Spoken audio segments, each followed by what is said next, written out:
The assembly shop will open its doors again from August 1st through August 4th to bring you two battle-hardened, respect-commanding heavy tanks. It's an excellent opportunity to score two rare Tier 10s, the Object 452K and Kampfpanzer 07PE. They don't have numbered styles, but each tank has its own character. If tanks had their own rapid response team, the Kampfpanzer 07PE would head it up. It's a versatile heavy that can almost keep pace with medium tanks. It rapidly takes key positions and holds them under fire, thanks to its strong turret and good gun depression. The gun strikes quick and true, just as it should. The dozer blade on the hull isn't just for show. It protects the tank from heat shells. The Kampfpanzer is a real diamond on rough terrain. But when it's time for a fearless advance, it calls on the Object 452K. The Object was designed for thrill seekers. Its low profile, well-angled armor, and overall predatory look cry out for aggressive play. The tank steams toward opponents, bouncing away shells like tennis balls and blasting back 560 HP returns. Good stabilization lets it stay on the move. In general, everything allows the object to fulfill its intended purpose: attacking. Both tanks can handle similar tasks, but in different ways. Choose the one that suits you the best, or grab both.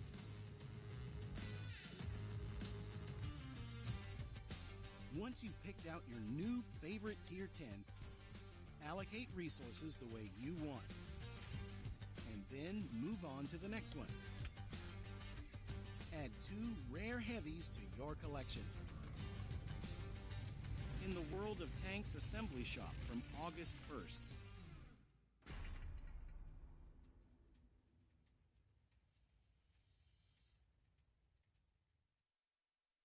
那么我们恭喜黑藤人战队获得2023 WCI 坦克世界冠军赛国际决赛的总冠军。So after we lost to Storm in qualification, yeah. Struggled the day before. We nearly lost against Dopamine. A lot of fans, especially the Polish fans. The main reason of our downfall, let's say this, it was transfer of the mode. We just, took the power, like we did it, so like no words.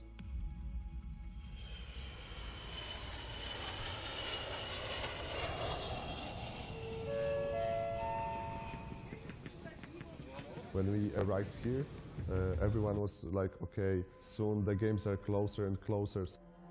本场比赛由 Dopamine 对战 Hit and Run， 请双方做最后的赛前准备。那么这一波开团，我感觉 Hit and Run 可能真的准备不足，主战场多人的情况下，还被对手打了一个大的战损比。They were already warmed, so we had to. We needed time, extra time to adjust, yeah, to see how to play on stage. 恭喜到 Dopamine 0-3。作为美服的冠军，展示出了他们的冠军实力。 So actually the player who always motivates us the most is Monster. He's always saying like the good words that we have to step up our game and just be focused, that we are better than them. That's the right moment that we had to do the comeback.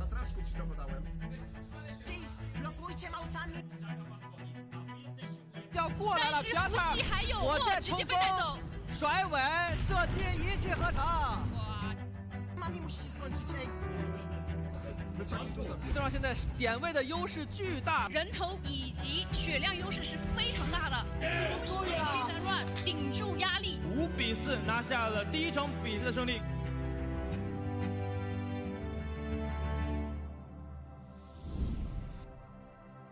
我们接下来的所有比赛全部都是淘汰赛，只有一次机会。他们的内战主要是看什么呢？就是针对与反针对，他们对彼此都非常的了解。 On the stage, we are the competitors, especially that we used to play in past. together, like in the same teams. 恭喜 Storm 1-0拿下首局比赛 ，Rexer 这边没有办法了。恭喜 Storm， 再下一城4-2。 Że sam ten finał to raczej był taki spacerek i nawet ciężko mi się było cieszyć po tym finale. Raczej nie czułem żadnych emocji. No i po prostu było tak. 这是一个 NC 青币朴特25滴血，哎呦 ，Monster 63竟然是战神一样，战神下凡，但是朴特又水炮被战客们带走。恭喜 Storm 拿下赛点。 No more time left to make it. 战术上对这种设置不得不出战。恭喜 Headrun 扳回一个赛点，压迫性非常的强啊！这个同时在3线和7线同时前压，不是厂房他也不换个对位。Headrun 顶住压力5-5。身上，哎呦 ，Jordan 又被收走了 ，Zaki。Headrun 连扳3个赛点进入决赛。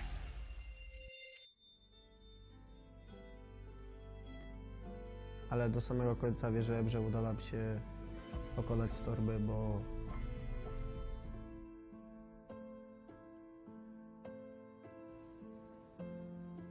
to było dla mnie bardzo ciężkie widzieć ich w takiej sytuacji, ale ktoś musiał ten mecz wygrać.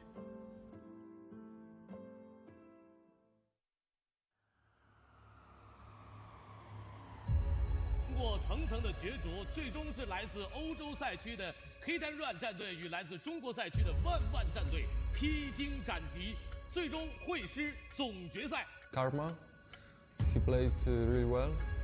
I think he took a lot of MVPs in this tournament. The whole team, I think, yeah, they play really well as a team. Play aggressive.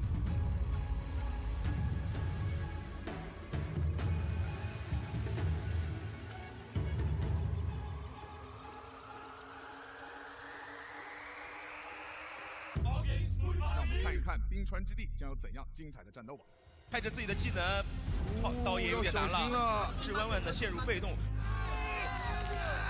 有减伤，他有减伤。成功的收掉，7-0拿下海岸争霸。看到双方出现的血量上的差距，也要被带走了。恭喜到 Hit&Run 再次拿下1分。但是队友已经给到了江山的武力币，漂亮！ I feel that the most important round for us was the El Halo, the longest game when there was a draw. 又一次来到了万万人头上的领先。Okay, so when we were left 2 versus 3, we knew that we have to kill 1 tank. So I just make a call to run, hide, and don't get any damage. 时间已经到了，已经来到了平局。现在就需要计算一下双方这个造成伤害的一个差距。 他的伤害就多一点点，900多。Very proud of them. Like it was hard work, you know, but we all done it, so I'm really proud of them. 现在来到了一个 Hit&Run 5打1。Hit&Run 即将拿下自己的又一个总冠军。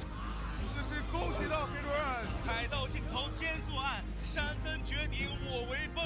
双饭王 Hit&Run 仍然在山巅静候挑战者。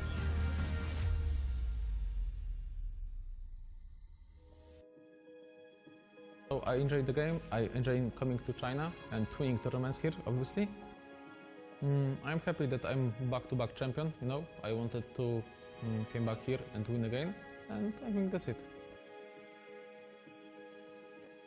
We're gonna keep working, hard work, you know, play trainings, and I hope we're still gonna be a competitor to get the championship in the future. You overcome all challenges. Keep in mind that you have to, in the end, face me.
This is the world's most advanced processor. In entertainment, its rendering speeds render other processors obsolete. Powers cloud services for billions. Helps change the course of climate change. And uses AI to accelerate disease detection and cures. We make the world's most advanced processors, but only with your vision can we advance the world. AMD. Together, we advance. Welcome everyone, today is the day. OLC, sponsored by AMD, preparing for WCI, so many emotions. The playoffs have started. I'm here with Daki. Welcome Daki, how are you doing? I'm ready to watch some Onslaught 7v7 and see who actually is going to be making it to China. That's what these teams are, you know, after at the end of the day. It's the main goal is that qualification, making it there, the trip as well. We have, of course, teams that, you know, players that have been there hit and run.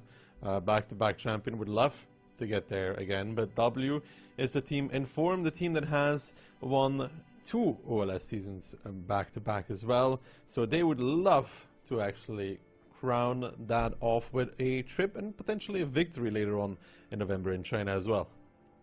Yeah, I mean, mentioning those two teams, those are obviously the teams that are starting on different sides of the bracket. They had the most successful Swiss stage, finishing that one 3-0 in matches. But before we come to that, obviously, for all the viewers, thanks for tuning in. We have drops prepared. We have today, after 3 hours of watching, a bunch of nice consumables, and tomorrow the main rewards, their tier 8 premium tanks, their 2D customizations, and obviously you have a chance of winning premium time as well.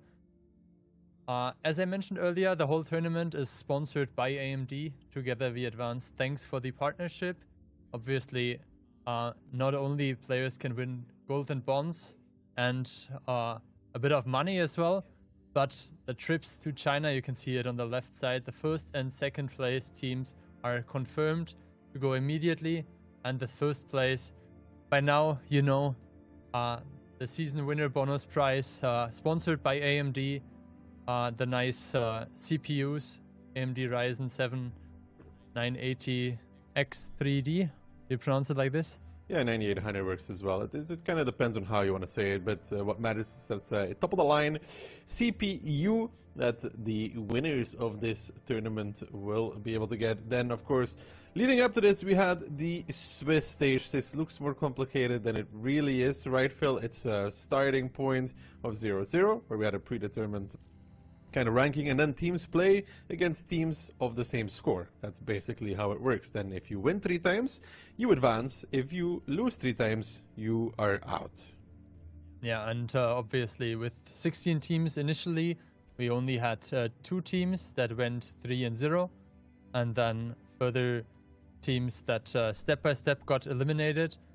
But I think it's really nice to see that there has been some consistency from the teams that have been struggling a bit to kind of like stay on their peak level. W really strong during the last couple of tournaments, but sometimes people are still doubting them. And Hit and Run, after like a bit of a, well, I mean, maybe disappointing finish of the previous season, not making it to the WICI, also coming out on top against Rage. For people that do not recognize that logo, that's the new logo of the former Cashback team. So one of the strongest Ukrainian teams, also qualifying, but only after they have lost first to Hit and Run and then to Mafia. It will be very interesting to see, yeah. The usual suspects coming in, of course, into those positions, into the quarterfinals. And to note as well that unlike a lot of other tournaments, because with it Swiss, we will be having a single elimination bracket, so it's a one shot, one opportunity kind of thing, with starting it off with the first round being best of 7, so a little bit of room for upset potential. Yeah, exactly. So we basically have 8 teams left now, and we'll play today 4 quarterfinals. The first one being Collapse against W. Collapse, the team that was fighting for the last spot in the OLS Season 4. Unfortunately, didn't make it, but they made it to the finals. Some of you might know their captain, Flamesong. He's a streamer as well.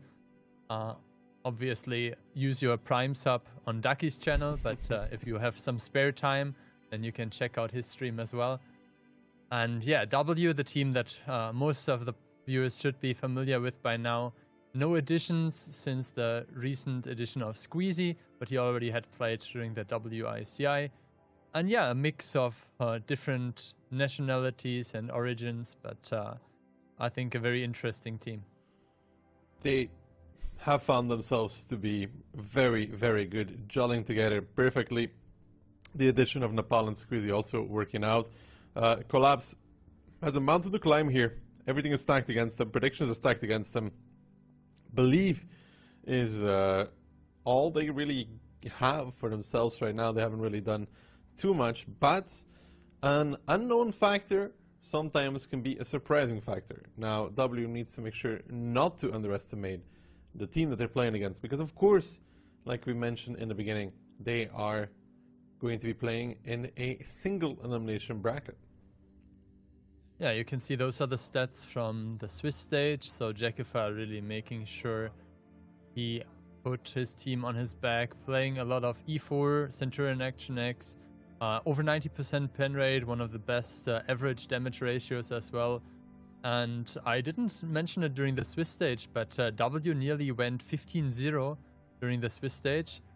They struggled a bit against Weekend, a team which we will see in the second match, but they were up 4-0 there as well, so this could have been a clean sweep for the first seed here in this tournament. Yeah, they've been on a roll. You can definitely tell that the teams are a bit nervous, right, to see who makes it where, and the trip is on the line, but normally they should be able to shake that off when they start gaming, and gaming is what they're going to do after Ghosted and Cliff has been banned on Sand River to begin with. Then we'll move into Ensk, and as the third regular time map, it will be Sudzyanki. So pretty slow potential here with Sand River and Sudzyanki in the mix. Yeah, but Ensk we can definitely expect maybe some more aggression. We have seen quite some interesting pushes with Foshbees from W, so maybe something like that. But we'll have to see. Today in the morning, I was watching the qualifier on the APEC region, and I saw an FV 402 on Ensk. That did not work out at all, so I hope we'll either have someone else play that tank, or we will not see that at all on Ensk. Saying it was a skill issue? I mean, he was basically, you know, this cabbie where you can hide in the northeastern corner. Like, what is it, A1? Yeah. And he was trying to like surprise someone there, but the other team got the info point, and then he ended up like shooting a mouse for 350, and it was not very successful. That does not sound that amazing, to be honest. When you talk to me too like this, it's not really giving me the oh wow, that was a cool attempt kind of vibe. So yeah, hopefully no FVs in this one. But yeah, starting it off with Sand River, is this good for Collapse, you think? Because they're the team that needs a surprise, right? And Sand River is kind of slow. I mean, Sand River is one of the slower maps, but we have seen some very aggressive approaches. We have actually even had a round that was like 70 seconds or something like that on Sand River, where basically they pushed with 3 tanks into the cap circle and the resets just didn't come in. So maybe Sand River is still also one of the newer maps, so there can be a bit of like a niche strategy that has not been yet seen that often. But I think W is a team that does their homework. They are very well prepared. I'm very certain they watched all the replays from the Swiss stage that they could get their hands on. And I'm confident that they will be able to deal with whatever they're facing now. Caster predictions, you giving 2 respect points to Collapse, but everyone going for W. Moff and I saying we will not end up on the 3rd map. Key and you saying maybe 1 or 2 points. Do you feel like Collapse can maybe get the first points immediately on Sand River, or did you just say like, yeah, the others picked 4-0 and I'm the last one to predict, so I don't want to copy their homework? Nah, it's more like it's a playoff kind of scenario, right? So the nerves might be up there for W because, you know, at the end of the day, they are the team that is expected to win this. It puts a lot of pressure on their shoulders because they're probably even the main favorites to make it to WCI. And, you know, that pressure can mess around with you a little bit. Yeah, we haven't mentioned it yet, but this time WCI, which obviously will happen this later this year in November, will not only feature 6 but 8 teams. 3 of them will be from the host region, obviously China, 1 APAC team, and then there will be 4 Western teams, 2 of them from Europe, 1 from North America, and then we have a last spot which will be determined in a wildcard game. But we can come back to that maybe later or tomorrow. Let's focus on the lineups now. Lineups number 1 for battle number 1: BZAX, double E50M, a CS63, a K91, and an RHM for the side of W. Collapse then in return, bringing out the FE 4005, the RHM, the AX, the BAD, and the triple BZ. Yeah, I mean, I mentioned the FV earlier, and yeah, it just got switched around. So double Batchet and the Centurion for Collapse. But we actually have seen some successful implementation of that tank. I think it was Ketsai playing it for Hit and Run on Cliff. He did a pretty good job, like 6k damage, something like that, on multiple pen shots. So the tank is, in certain situations, definitely usable, but more of a niche pick. In the beginning, nothing too uncommon on this map. You can play it quickly, like you said, and go for that surprise, but in general, teams tend to play just a tad slower, which enables Klurf to take the strike.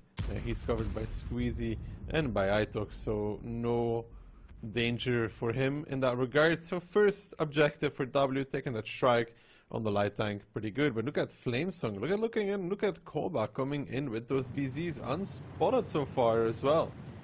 Yeah, but the RHM already made it out, and you can see the reaction by Squeezy and by Itox is more or less in time, I would say. Maybe they take like 1 shot or 2, but I don't expect there to be that heavy bleeding because they're already quite far in the back. Yeah, okay, so Itox took 2 more shots by the BZs. That is definitely a disadvantage. You can see it reflecting in the HPs. Roughly 3k down now for W, but they got out. They didn't lose a gun. They got the strike just in case it's needed. And now it's on them to make a rotation, maybe get back some map control over the north. You can see Frugo and Ayers moving in. And the reaction being sparked immediately on the side of Collapse, coming in with their bad shots.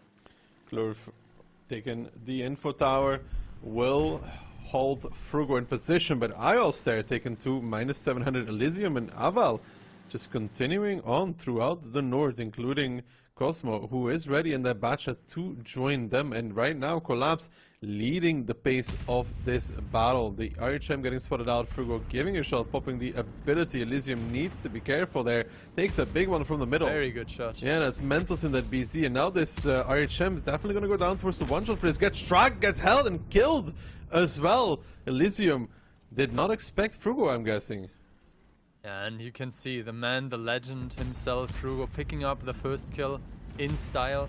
And now he's being sandwiched. 2 bad shots trying to get rid of this pesky E50M. You can see the damage button was already activated. Frugo fighting for his life. Aval has 1 more shot, picks him up, and the HPs again in favor of Collapse.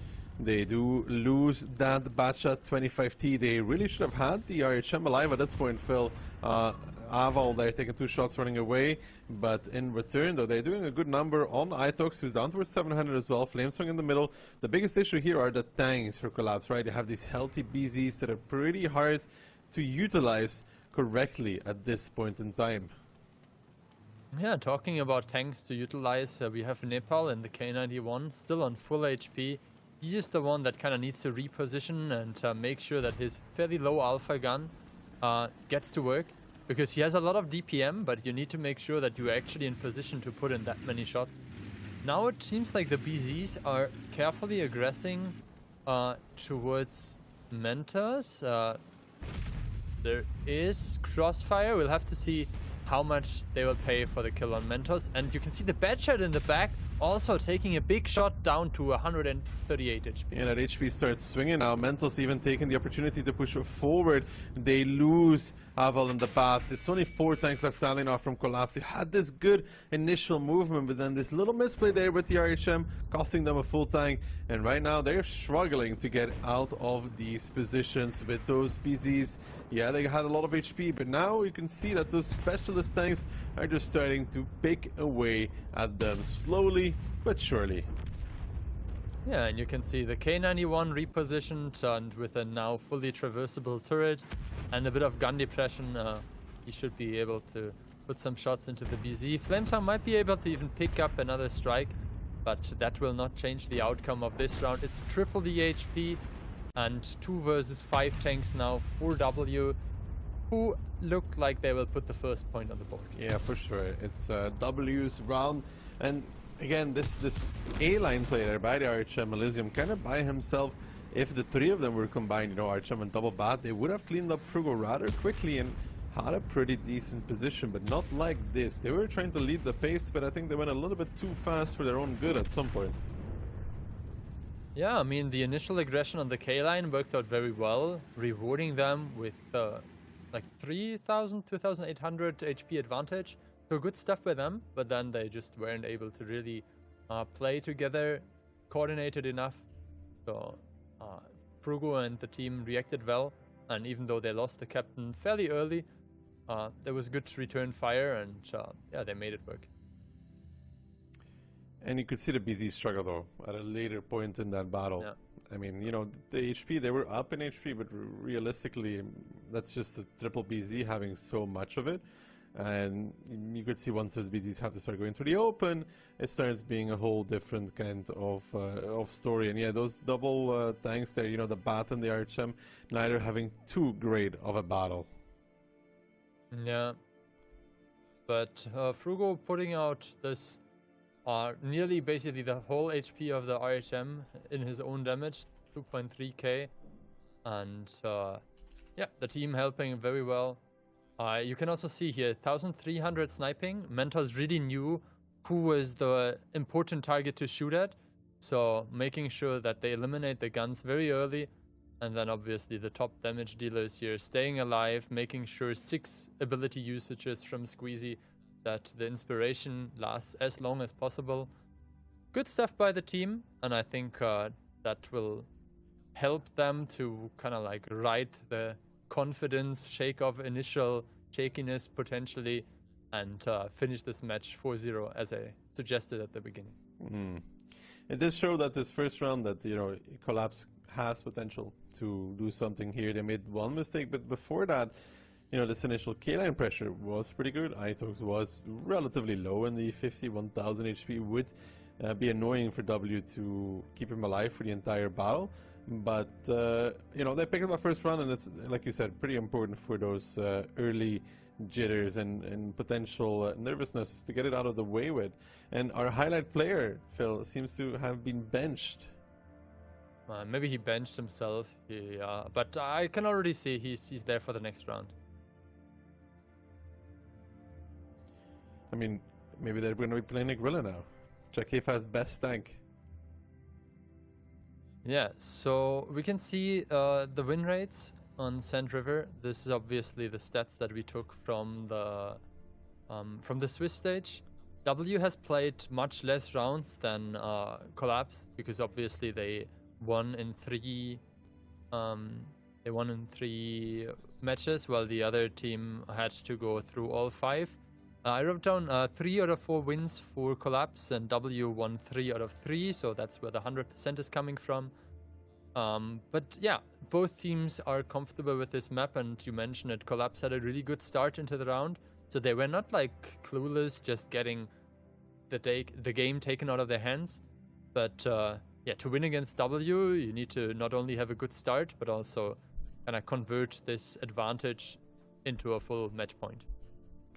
Or round point in that case. Round number 2, however, coming in here, and W lineup looking pretty pretty normal, I guess, for Sun River. Double BZ, double IS7, the Udas, Fush B, which is a bit off, and indeed Jakeva in the SCRV. Yeah, so this time no lighting for what it seems like either side. How do you feel about this, considering we have a very open map with Sand River? Oh, we saw a lot of Sand River at some point with lighting, so it can definitely work. Especially this Western team didn't seem to need it all that much most of the time. With that Udas, of course, playing that 4-5 line pretty effectively. But for Collapse, utilizing the mouse well is going to be a problem. It seems like they are approaching the middle now. You can see double BZ and Itox, but Itox activated the ability, I think, in time. You will not have the level 3 ability, but still will heal back some of that. And now the commitment is coming from, I think, the mouse. But do you think 18 seconds is enough to get up for the mouse to make it? Yeah, I think he will make that. I hope he will make that. I think he will, you know. Ooh, Flamesong is in trouble though. The double IS7 right in front of him. He's taking some damage as well. And what is he going to do there in that BZ75? He is alone. His other BZ seems to be running away actually. I think Flamesong now realizing the world of trouble he's in. Gets round by Frugo as well. Dropped towards a 2-shot. And surely the mouse has reached its destination. But Flamesong has given them a tank for free. Yeah, and Frugo will pick up the strike next as well. The HP is in favor of W now.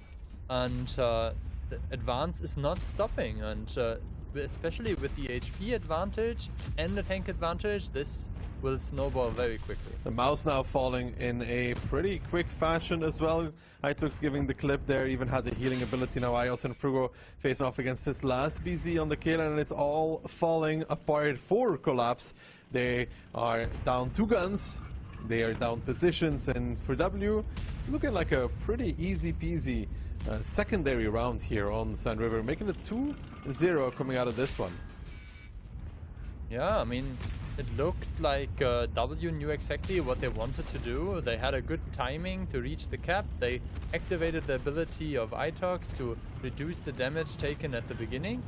And yeah, Collapse not really with the answers, and getting kind of blown away by the initial aggression of W. Especially that K-line pressure, I think Flamesong was not expecting, you know, like he was unaware and giving up that one tank there. The K91 in this battle also, I don't find him to have been contributing much at all. Like, he was sitting all the way back on the K-line when the double BZ was playing up front, and not really impactful. Maybe that was just that they wanted to put him in a different position and just had this as an initial like starting spot, but then this very early cap commitment by W surprised them a bit, and they weren't really able to convert their ideas into reality, and just got caught off guard. Well, that is Sand River done. W picks up the second round. And if they were getting rid of the nerves in round number 1, they definitely should have shook them off after this secondary round. This was a pretty straightforward and easy round for them. Now moving on to Ensk, we go for a potentially much faster kind of game though. I mean, the second Sand River round was also fairly quick. But yeah, you mentioned Ensk, obviously a smaller map as well. So I just checked, this was 3 minutes and 16. The K91 actually did a lot of damage, but the game was just over by the fact that they lost those 2 guns at the very beginning. Flamesong, they're putting in 2 shots, maybe a bit of ramming damage as well, and the mouse with 3 shots also eliminated. K91, really good shooting, but in the end, just not enough. I mean, you know, most of that K91 damage, I think, kind of neglectable, like you said, at the end of the game, doing, you know, the end there. Yeah, that's a big heal from that Fush B, 1.3k. That's pretty impactful. But then, you know, the Uras and the SCRV kind of doing what they are expected to do, especially that SCRV in this kind of battle, right? Yeah, and I have to say, like, the BZ healing is also not to be underestimated. If you take a look here, it was like 800 healing by Clerv and over 1,000 by Mentos.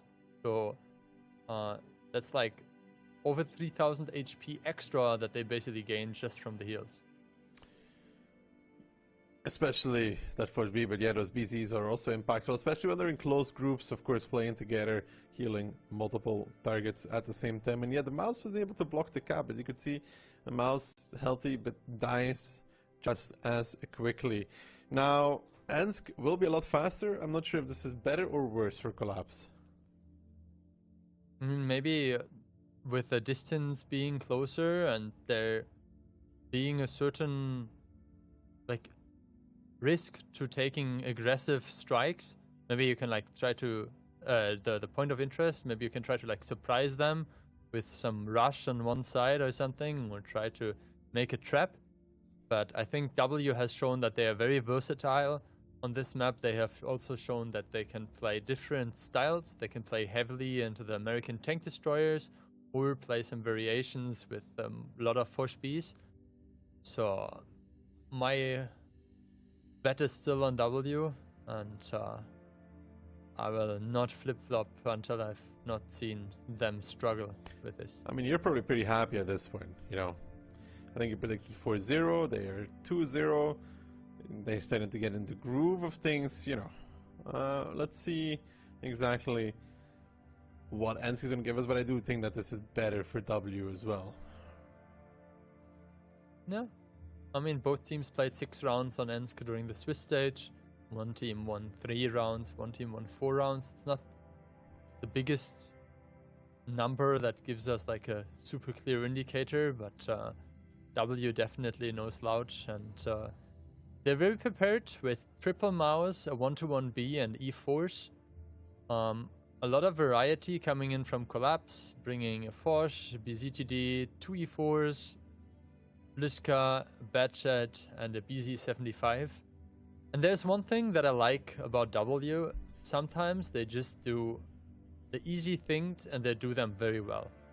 And I've seen this on other maps like Pilsen, where teams with less experience maybe try to be fancy, try to play Batchat, CS, EBRs, and then W just picks their really strong individual solid tanks and just doesn't do a lot of mistakes. And it's so much easier to win than if you have to do something crazy, some trap, some really fancy maneuver, especially against a team like W that starts with such a heavy HP advantage. Initially though, both teams is kind of trading it out, some damage being taken by the E4, by the Bat, by the Bliska in return. W as well losing some of the mouses, which probably they're pretty happy about. That's on the mouses, but they are losing some objectives here around the map. They are losing the 1, 2, 3, 4 line, and they look to repressure the field as a result of this. The information tower will be taken in a second or two, so they will know what's happening, and I think they see it either way, but they need that Forge B and the Batchat in the fight. Exactly. So one advantage for Collapse is that they got all the objectives, so 2 of the RT strikes and the city located point of interest for the communication center, but that puts 2 of their tanks temporarily out of the game, and you can see immediately one gun being picked up, and Itox here is the anchor tank, has 4,000 HP available. He will take a lot of damage, but Itox knows that his job will be just to delay the cap circle, really delay the 2 tanks coming in. He gets picked up because obviously you mentioned good shooting and he was positioned with a rare towards them, but W is still in the game and they have a gun advantage. And now they also find Koba in that E4 and the secondary E4 as well. They will both fall. Flamesong does give the shot in that BZ75, but you gotta remember, that BZ75 is always going to be a pretty bad tank to have in an endgame scenario. Avo there in the Forge B, also thinking about how does he engage, and right now what they need for the side of Collapse is to make some kills, because they've been unable to do so. 3 one-shots on the W side, and even though the HP is not that far apart, it was a 6-on-2 there for a moment, with the Batchat now being on reload. Klurf coming in to chase him down. Frugo might get a shot as well, and it will be Elysium down and out in a second, and it is going to be W in this best of 7 series to put themselves on the match point. Yeah, I mean, that's kind of what I said. If you have good tanks and you have good players playing good tanks, then just don't do a lot of mistakes and you should be fine. And that's basically what they did, right? Strike will come in, or actually no, EOS is going to steal that one. And it's 3-0 for W. The team that was pretty dominant in the Swiss stage now continuing this as well, looking to put themselves into the semi-finals with no delay whatsoever. Yeah, but let's not count them out completely. Collapse has shown that there is resistance, and it's a best of 7, so they still have a chance to maybe put at least a couple of points on the board, not go out without any victory. But W looking very crisp, and I have to say, this is what we kind of expected from a team coming in as kind of the favorite of the tournament, right? Or one of the favorites. No, definitely favorites, for sure. So, in that regard, they're doing exactly what they need to do. They haven't won yet, which is true, but they're not that far off. And W really likes these heavy E4 compositions. In Swiss, they were playing it on Pilsen as well, like 4 E4s, and it's pretty tough to deal with. Yeah, and it looks like Squeezy, we have seen him on the higher positions in the damage leaderboard as well, has really managed to integrate well into the team. There is obviously a different playstyle from different teams if you're the player that has to play the inspiration tank, but both on the tanks before and now on the 1-1B, he was able to really make an impact. And we saw him like in the middle of the fight, fighting against the E4 as well. So surviving 4.5k damage, 2 kills, so good stuff by him. Yeah, he's doing very well in this team, kind of pushing Drakefa to a different role, I guess, because you know, when Gotchi Baby wasn't there, he was playing the X, then Baby came back and he was no longer playing the X, playing the secondary X, and now Squeezy joined, and he's no longer playing the X really again. No. But he played the STRV, you know? I mean, Phil, I think you could play the STRV.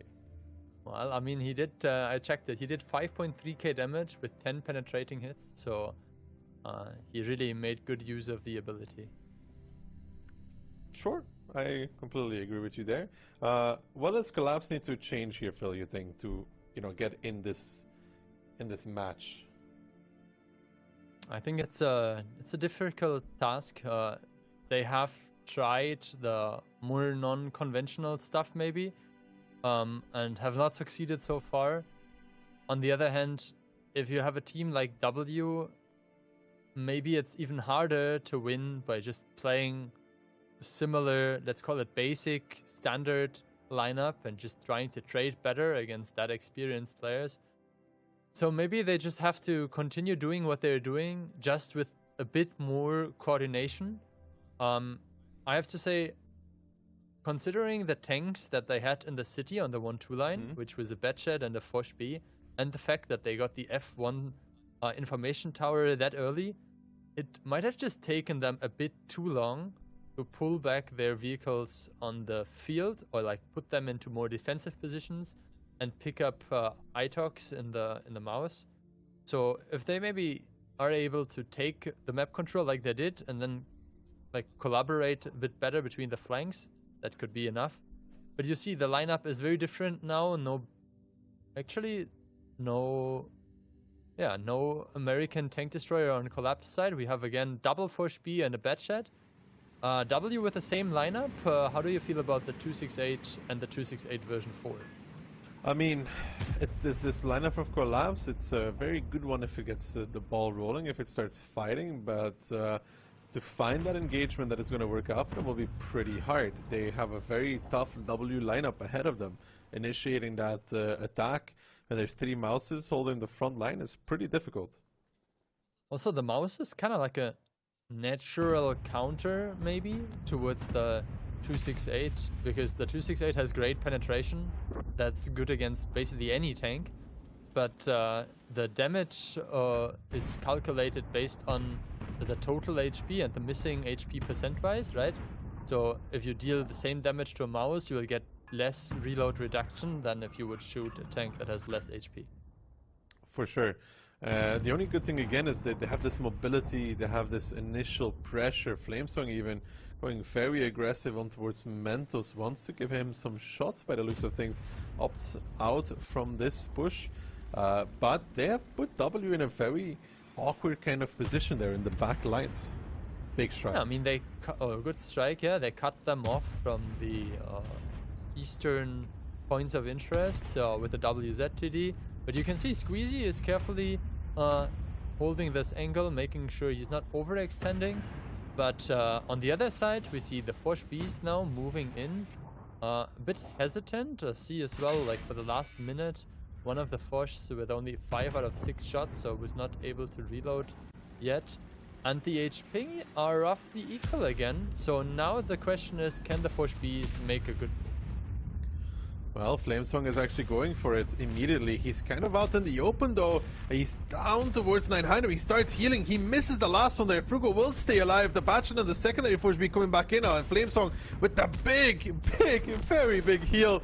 Avol will clean up Nepal. And now Flamesong on the retreat. If he survives, that would be pretty impactful. Frugo now dead as well. And Collapse finally finding something in this round. Word going for Flamesong box the ability. He would survive that Elysium coming off of reload soon, and Avol as well. So Phil, this is looking like a great scenario for Collapse. Yeah, very well implemented there. The ability being used for like, I think like 1,500 of healing, and even though he did not have a 6th shot, he was able to put his 5 shots in the chamber to good use, and this looks like a very good round for Collapse. They are going to be ruining Mr. Phil's predictions, as they do take so much map control in the beginning, and I think W really struggled with dealing with that. At some point I think they were all stuck in like this B6, B7 kind of area, and it's like, okay, you've taken nothing of the map, and Collapse has kind of just surrounded you. And of course on Ents, that 0-line position will farm once you end up on those rail positions. Yeah, good stuff there, and even though Ios is still alive, this will not make a difference. Collapse with their first point on the board, 3-1 still for W, but we'll see at least one round of Studzianki.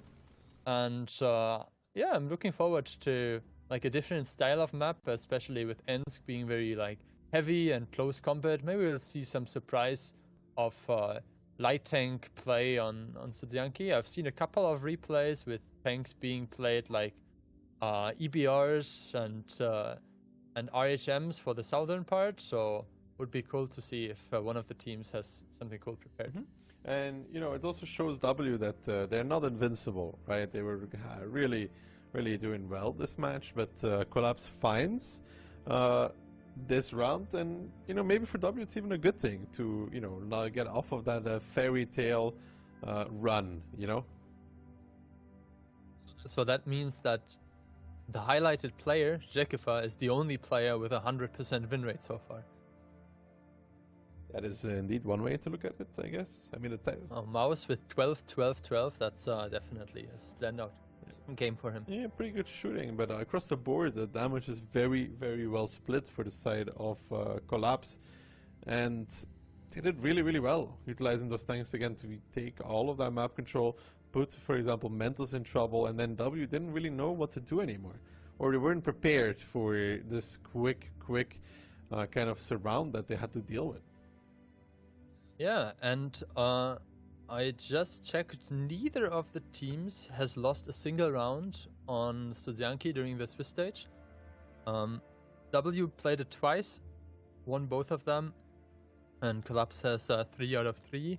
So definitely a map where we can hope for some good fighting, and obviously for you, hope to get a second win for Collapse on the board for the perfect prediction, and obviously a more competitive match between those two teams. Yeah, I think it's just you want my prediction to be right, so Kihans is wrong. You know, that this is, you know, it's like a win-win. Yeah. Now that I've lost anyway, you would rather have me win than Kihan. Understandable. I mean, I would also be up for like a 3-4, you know, or Collapse wins altogether. But yeah, let's not get ahead of ourselves. So we'll start into Studzianki any moment. And predictions are back. Yeah, Ducky, you can still make it. Yeah. I mean, you know, if I have to pick between me being right or Kian being right, I'd also pick me. I mean, who wouldn't, right? But yeah, the teams are about to load into the game. I can already take a quick look at the lineups, but there's still a lot of switching happening. There is an EBR, as I had initially suggested them to pick. Again, W with their E4s, very push. Okay, well, they switched around. Still like a fairly push-heavy lineup, I would say. And Collapse with a lineup that does very well into pushes. Triple mouse, double BZ for 30 and an Udas, so both teams removed their light tanks. Which lineup do you prefer? I think W's. Simply because of those E4s versus mouses, you know, and yeah, I think like BZ, this 1-for-1 trading is much easier with the E4. And I'm not a BZ fan, you know. So the BZ, do you think they would just rush into the, was it E5-6 position? I think they're both going for the strike. They saw last time Frugo went through the, if I'm recalling, he went through the inside, and then he cut towards the left to go towards the strike. Seems like this time around it's exactly the same thing. Oof, both of them missed bounce. Probably even on his side, but this 4 to the U pushing up, this 4 to the U getting punished. Down towards 900, and Squeezy is crossing over to end this man's life in that 4 to the U. Trading coming out there though, but yeah, this 4 to the U from Collapse should die, and Frugo finds the kill as well, and that's the first thing down for Collapse. I mean, you see his face full of confidence, and now the clash is happening. Mouses against E4s. The V4 IOS has no turret, so he needs to traverse first. Not able to really connect his shot so far, but now he will be able to put his 350 heat as well into the lower plate of Cosmo. So far the trades are looking pretty good for Collapse. They're up 3k HP, but the 430U that was eliminated earlier is obviously no longer able to put in any of its great DPM. Clerf still alive, and the HP lost on W is very spread among many tanks. Yeah, but still though, Collapse is leading in terms of HP, but mainly because of those mouses. The Udas is starting to pressure against Squeezy though, but it doesn't look like Elysium is really going to be winning that one out cleanly as well. It's going to take him a lot. Klurf committed towards that building. Koba and Flamesong Sira, they commit on him in return. The repair kit gets used because Klurf did get ammo. Koba might just about survive here in that BZ. Nepal, however, does not let it happen. Squeezy losing versus Elysium as predicted, but again, it's going to be very, very... No, actually, he doesn't. It's going to be Frugo. No, it's actually going to be Mentos, I think, there for a second, who came back to help Squeezy as well. And now the pieces are falling apart for Collapse altogether. And yeah, again, HP not that bad because they have those double mouses. But when you look at the W lineup, 5 out of the 7, basically a one-shot or almost dead. But it's not going to matter whatsoever as W come back in Suzuki. It's going to be a clean sweep, keeping all those one-shots alive. And they're going to be locking in the first spot in those semifinals.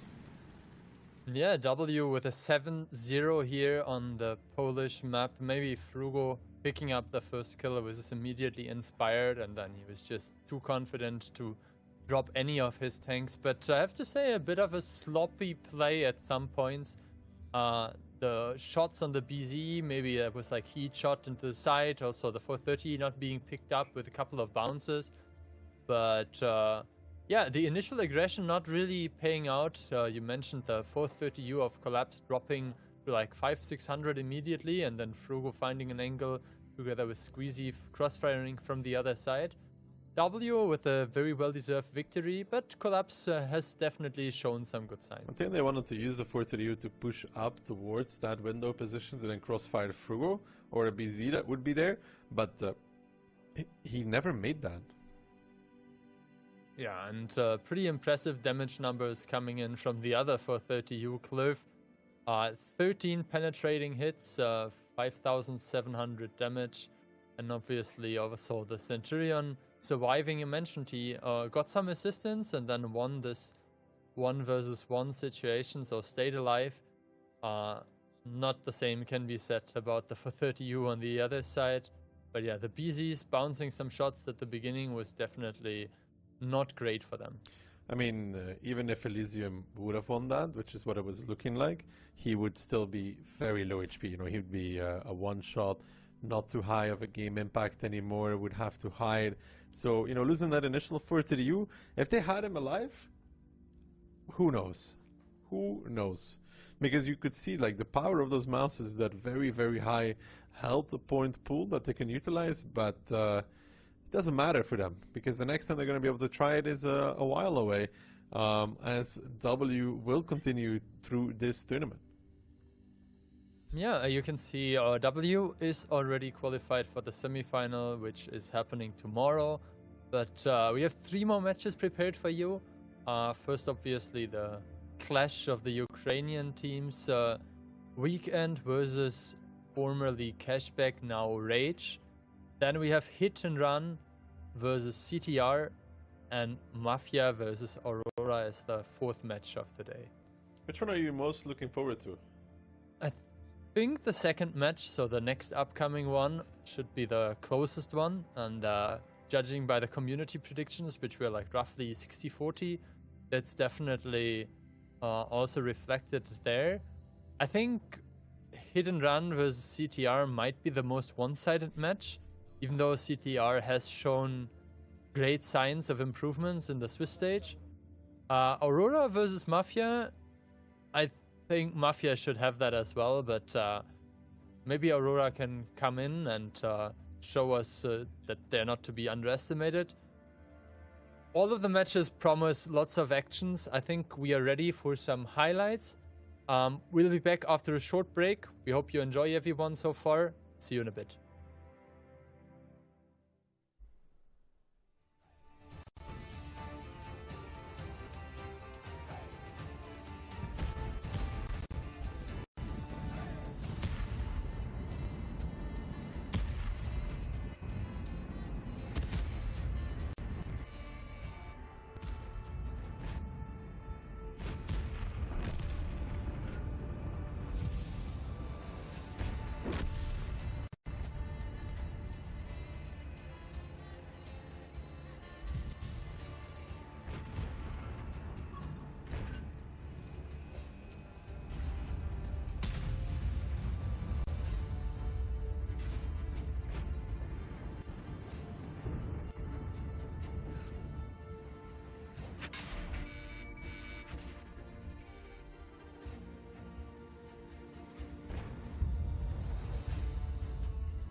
This is the world's most advanced processor.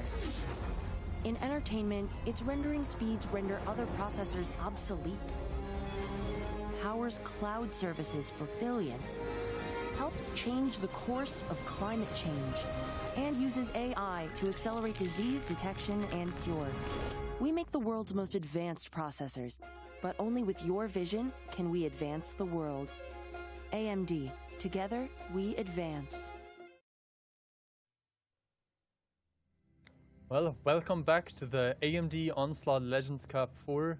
Together we advance, and so does the schedule. We are in for match number 2, Rage versus Weekend. We have also a quick overview of how the tournaments will advance for you. So basically a roadmap. We are roughly in the middle right now. Obviously playing the finals, the playoffs today on 2nd and 3rd of August. In 2 weeks, we mentioned it earlier, we'll have the 3rd and 4th place from today compete against the 2nd place from North America. For anyone interested in the North American matches, they will happen in, roughly 6-7 hours, starting at, I think, 22 UTC. Then later this year, the tournament that everyone is waiting for, the OLS Season 4. The last qualified team, unfortunately, did not make it to the playoffs. Vortex, another international team. And then the WCI 2025 offline in China, end of November this year. And that's what the teams are playing for today and tomorrow. The European representatives will have the chance to compete for, I think, 1.6 million yuan. But let's not get ahead of ourselves. The upcoming matchup is between the two rivals from Ukraine, Rage and Weekend. Rage, of course, formerly Cashback. This is their new name with a new logo, hopefully towards new victories as well. Not much changing in this lineup except for the departure of iSet, which was the original creator of Cashback. And Shelby was kicked as well, and I think they added Anabans, right? Yeah, they had a substitute player, Beast, which they replaced now as well, or exchanged. But yeah, Weekend with a lot of changes. Weekend is a team that came in now into the OLS, being from the OCS, the 2nd division. And there are a lot of familiar names that you can see. Kano, Trash Panderv, and Vladislav. 3 players that were playing in Darkside before, and now switching to this kind of newly merged team of Weekend, and I have high expectations for them. 41% against Rage is definitely a very respectful approach by the community, and I think they definitely deserve it after a strong showing in the Swiss stage. At the end of the day, though, we expect Rage to come out ahead here. Funny to see iSet as Weekend's highlighted player. For him, this match might be a little bit personal. Yeah, Little as one of the in-game leaders for Rage. Definitely a standout performance during the Swiss stage. But iSet now in Weekend definitely saw some playtime. You can see 25 battles played. Very good win rate, one of the highest average damage numbers that we have seen so far, and the less tanks played is definitely also down to having less battles played in total. For sure, and maybe he can be what Weekend needs to edge ahead in this matchup. Of course, this is still a best of 7, and we are going to be seeing Ghost Town as starting one. Yeah, Ghost Town, a map that we did not see in our first match. The same goes for Himmelsdorf. They banned Studzianki and Westfield, Murovankar and Ensk. Then we have the option to see Cliff, so we could theoretically see 3 maps that were not shown on stream so far. Tiebreaker is Pilsen, also a map that we have not seen so far. I'm not sure if we will get there, but it would definitely be a nice thing for iSet to get some redemption on Pilsen against the team that he was in before. In general, we haven't seen that much Ghost Town anymore since the changes were made to the resets. But prediction-wise, 4-2 for you and Kihan respectively, 4-1 for me, and Mafia actually going with Weekend. I was considering it as well, but I feel like in the playoffs, those players might be a bit of a different beast. And we'll have to see if Weekend can continue with their strong run. Either way, we're starting at 0-0 and the lineups for both of the teams, so it's all in their hands and they are the ones decide who will win and who will take that match. Lineups is indeed 60DP, II7, a Mouse, a Thea63, a Leopard, and an RHM for Rage Weekend. In return, II7, double Mouse, an AX, and a double E4. I think generally speaking, if I'm seeing a very skilled team play with a light tank against another team that does not have a light tank, the later the game goes, obviously if the light tank stays alive, the better it is for the team with the light tank, because you have such an advantage maneuvering the map, getting information, and together with a Leopard obviously getting resets as well. I really like this combination of strike tank with mobility and an RHM, even though it might be a bit more difficult to execute. Yeah, this Rage lineup is indeed a bit more difficult, but they also have that individual player skill and just understanding as a team to make this kind of stuff work. Brainbreaker taking an aggressive position as well, trying to cut off that potential rotation down onto line. Trash Panda, however, will not fall for that. He's already very, very deep and very, very wide, and that's actually an IS-7 taking the communication tower in the east.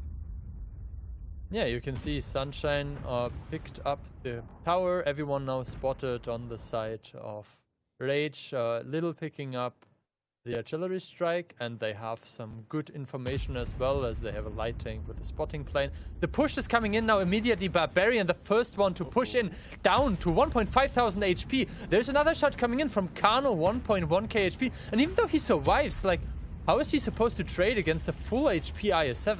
Yeah, Brainbreaker now coming in as well with his own IS-7. Aka and Little pressuring Evil and Vladislav because they know they got to do something to relieve the pressure from their IS-7s in the back line. But so far, Weekend far ahead. Brainbreaker off screen there in the bottom left, now down towards the one shot as well, and it's just not really looking good for Rage here. They tried to push down 1-2 line, but Weekend was very well prepared for that, and Trash Panda's position very, very defensive. Yeah, and you can see the IS-7 that picked up both the information tower and the RT strike, also making it into the game.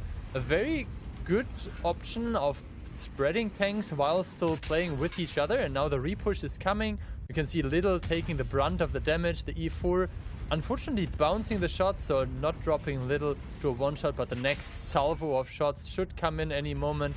I said about to pick him up. Exactly a slight high roll for him, but Weekend with roughly 50% extra and 2 tanks advantage. I mean, for Weekend this is ideal, right? They take a good approach with Trash Panda, they make sure he's very defensive. Barbarian is spotted early, continues pushing down, takes a lot of damage. Feels like they really were hard stuck in the idea of how they wanted to play, that they were unable and unwilling to adjust. Yeah, and Trash Panda as well, like having the patience to not just overp greed a shot into Barbarian. He stayed alive, made sure he put his HP together, and the moment he got pincered, he was definitely able to retaliate. I mean, some resets are coming in now, plane coming out from Liberty as well, but they're still down quite a large margin. 2 tanks, good shot there from Evil as well, very blind. And I said, Clownzik and Sunshine, they've had enough of these pesky little resets. They're opting to push out, and Mindbreaker understands now he needs to run away, and Weekend needs to still, of course, close it out cleanly. But, you know, they are like, okay, we can't really cap, fine. We will abandon this idea and chase you down if we have to. Yeah, and the IS-7, obviously a heavy tank, but definitely a mobile one, so able to put a good shot into Mindbreaker, putting the Leopard down. Leopard does have the strike, like the small strike back recharged, so this game is not completely over just by capping, but if you take a look at the HPs, this looks very good for Weekend. And with Kano coming in, such a big HP advantage as well on the medium tank, this game should be pretty over. Yeah, I mean, you know, there's resets that were coming in, but at some point you just run out of alternate tanks that you can use to get those spots, to get those resets. That now Rage is going to be losing their very first battle here against Weekend. A little bit of a surprise, right? Yeah, I mean, definitely a bit of a surprise, but not too much. They're a very strong team. They have shown up when it mattered, and so does so does someone else apparently. Yeah, I've got a guess. I've got a guess. Yeah. You know, Maybe, you know exactly the feeling of that now, don't you? Yeah, I mean, maybe my dog will come by later. But, yeah, it's just a you know, I have key hand here already. Oh wow, that's crazy. That's crazy. That is not very nice to Keyhand. I agree though. You should give him a treat though. But no, it's a really good start for Weekend. That's crazy. You can't be saying these kind of things. Yeah, there he is. Yeah, good stuff by the Leopard and RHM combination, but in the end, not enough. Good stuff as well from the very heavy lineup. I said taking it personal, you know, like coming in. And yeah, I said he was the one we pointed out earlier. Good stuff from the E4. Top damage, 2 kills as well. And yeah, first round goes to Weekend. Only sacrificing Trash Punter, and I mean, a good sacrifice, dealing 4,000 damage, 2 kills as well, and surviving this initial aggression. Yeah, very well executed, and yeah, good stuff. It was all in all not the hardest of rounds for them. We were talking about it during, and Rage had this idea of how to play with this push down 1-2 line, but sometimes you gotta abandon the plan and readjust. And in that one, they were really hard stuck in the idea of what they wanted to do, that they ran straight into the guns for Weekend. I mean, all Weekend really had to do was just sit there and be like, okay, Barbarian, I'm not sure where you're going, but thanks, I guess.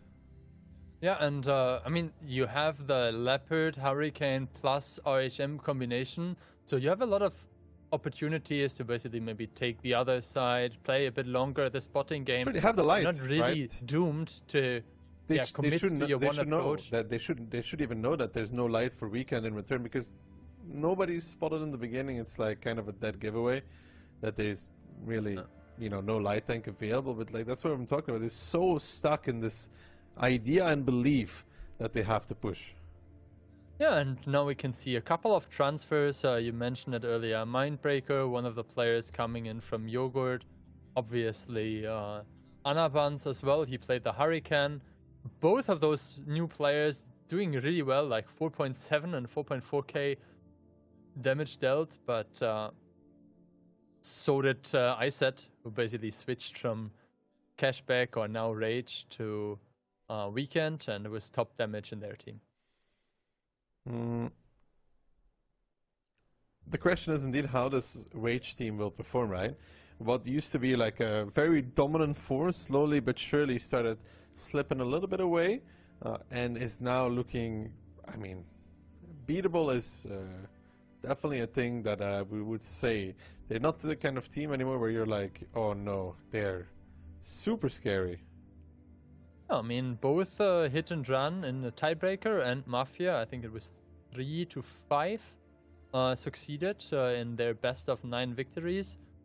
And maybe we'll see Weekend to be the next team that potentially even eliminates this team from further playoff participation.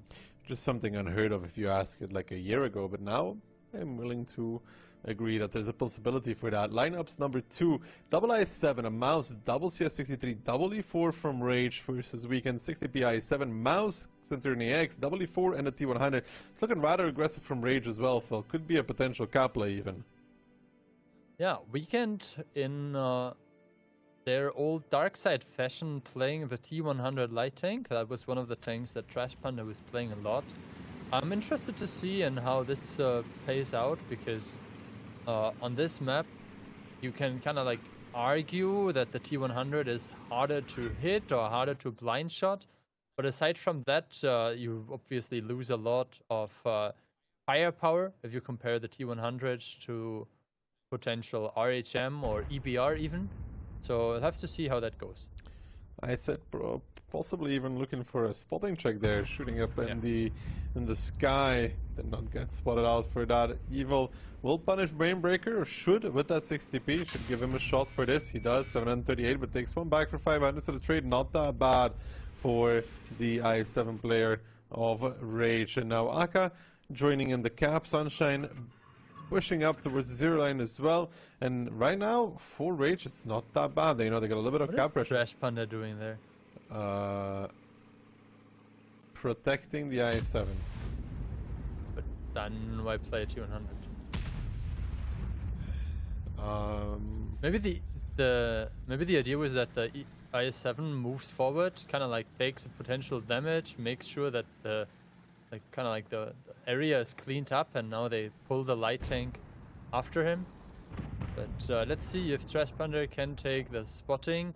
He manages to do so. He dodges both the shots fired onto him, and now we see here Barbarian versus Sunshine. HP advantage for Barbarian.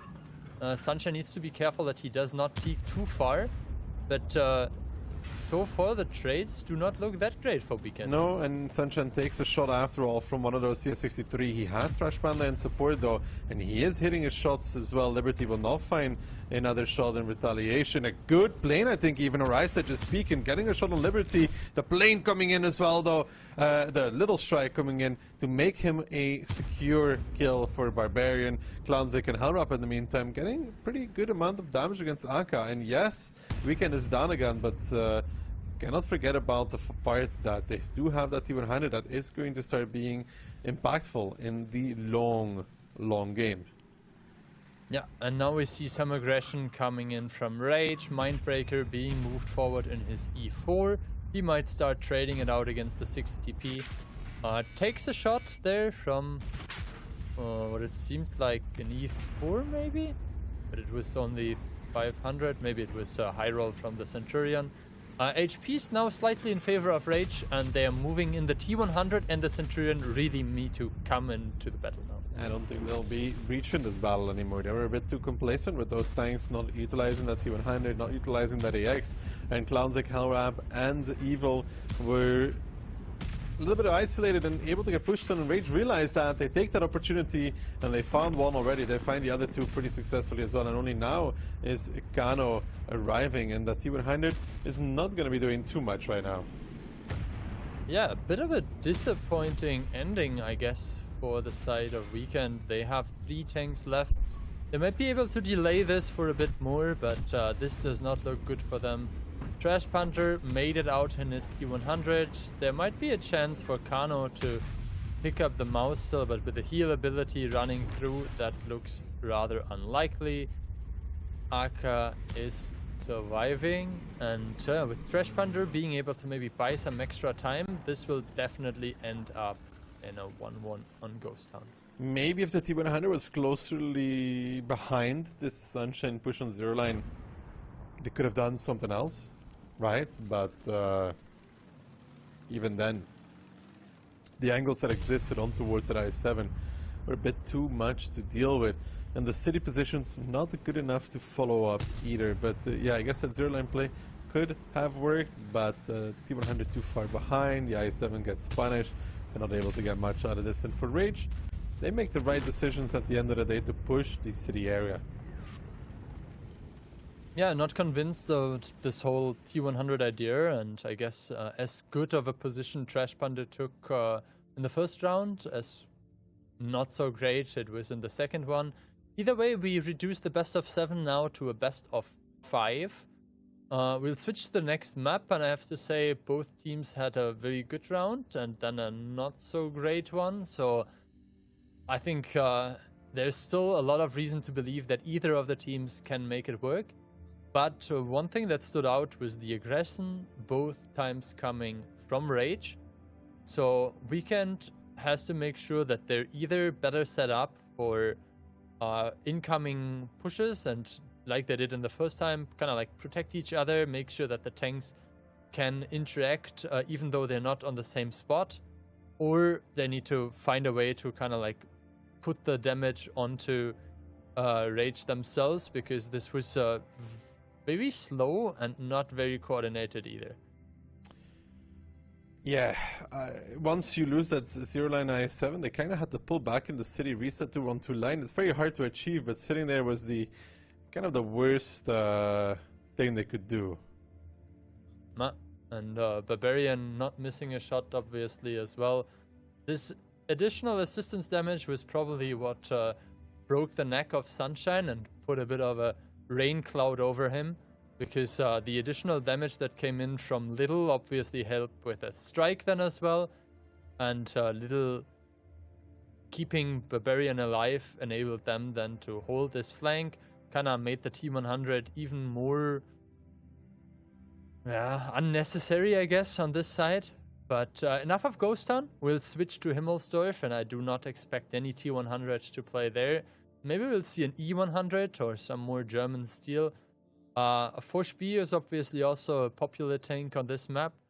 Do you think there will be a big surprise with anything new, or mostly standard stuff like E4s, Maus, Forge Bs, CS? I don't think there will be too many surprises here. I don't think this is a map really for surprises either. Just more like what kind of a style do you go for? Do you drive down the middle? Do you play for the camp? Do you play more hill-oriented? There is variety and possibilities here where one counters the other, and you have to be able to react pretty quickly.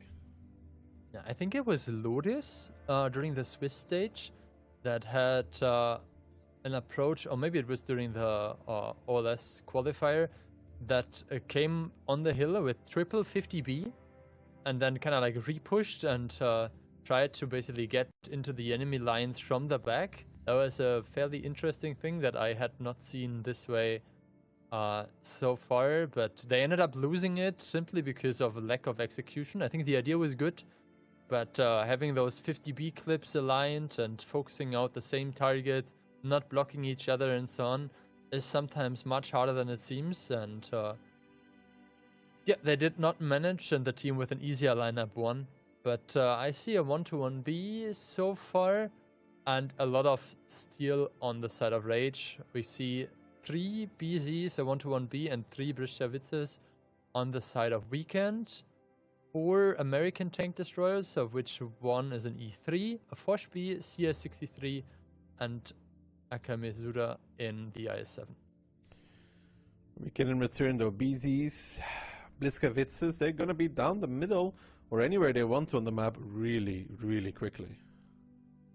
Yeah, but if this doesn't work, this is kind of like a fire and forget. We'll try to force you into a fight. We don't really want to hold corners or take like a slow and steady approach as the BZs. They have not this amazing hull-down potential, neither do they have like the greatest gun to fight out against E4s. So we'll have to see if they can kind of overrun Barbarian there, or if they will get stuck in the 8-line. I mean, this is a big 8-line push. Barbarian is going to be holding, gives the shot to Sunshine as well, 767, pops the ability, turns around, starts running away as quickly as possible. Secondary shot now coming in from the IS-7, now the double E4 of Anabans and Little, giving some big damage as well on towards Sunshine. They do track Barbarian though. He doesn't seem to have a repair kit available either in the initial damage. He used it. Yeah, but he's dead. And the damage they took is worth it now at the end, because Barbarian will fall. No ability either. And now Rage has to respond. But Kano and I said in good positions even to punish this a little bit. And it looks like this Weekend Bane train just wants to continue, keep on rolling. Liberty now getting punished as well. You can see Mindbreaker, Little, Anabans desperately trying to set up some perimeter, some defensive line. But Clownzik might just bypass this. But no, they opt to go for that E3, for Liberty as well. And we can find this quick aggression. Clownzik even finds Liberty as well. And what started bad is just turning in worse. And now I said pushing in from behind as well on towards Anabans. The sandwich is in full effect. Anabans pushing forward out of desperation. But he is dead. And the rest of Rage soon to follow. Yeah, very good implementation here of what you mentioned, this pushy lineup with the BZs and Brischewitze. Barbarian, I think, made the right choice of using the ability early to kind of get away. He nearly made it around the corner, but again, good decision making from Trash Panther.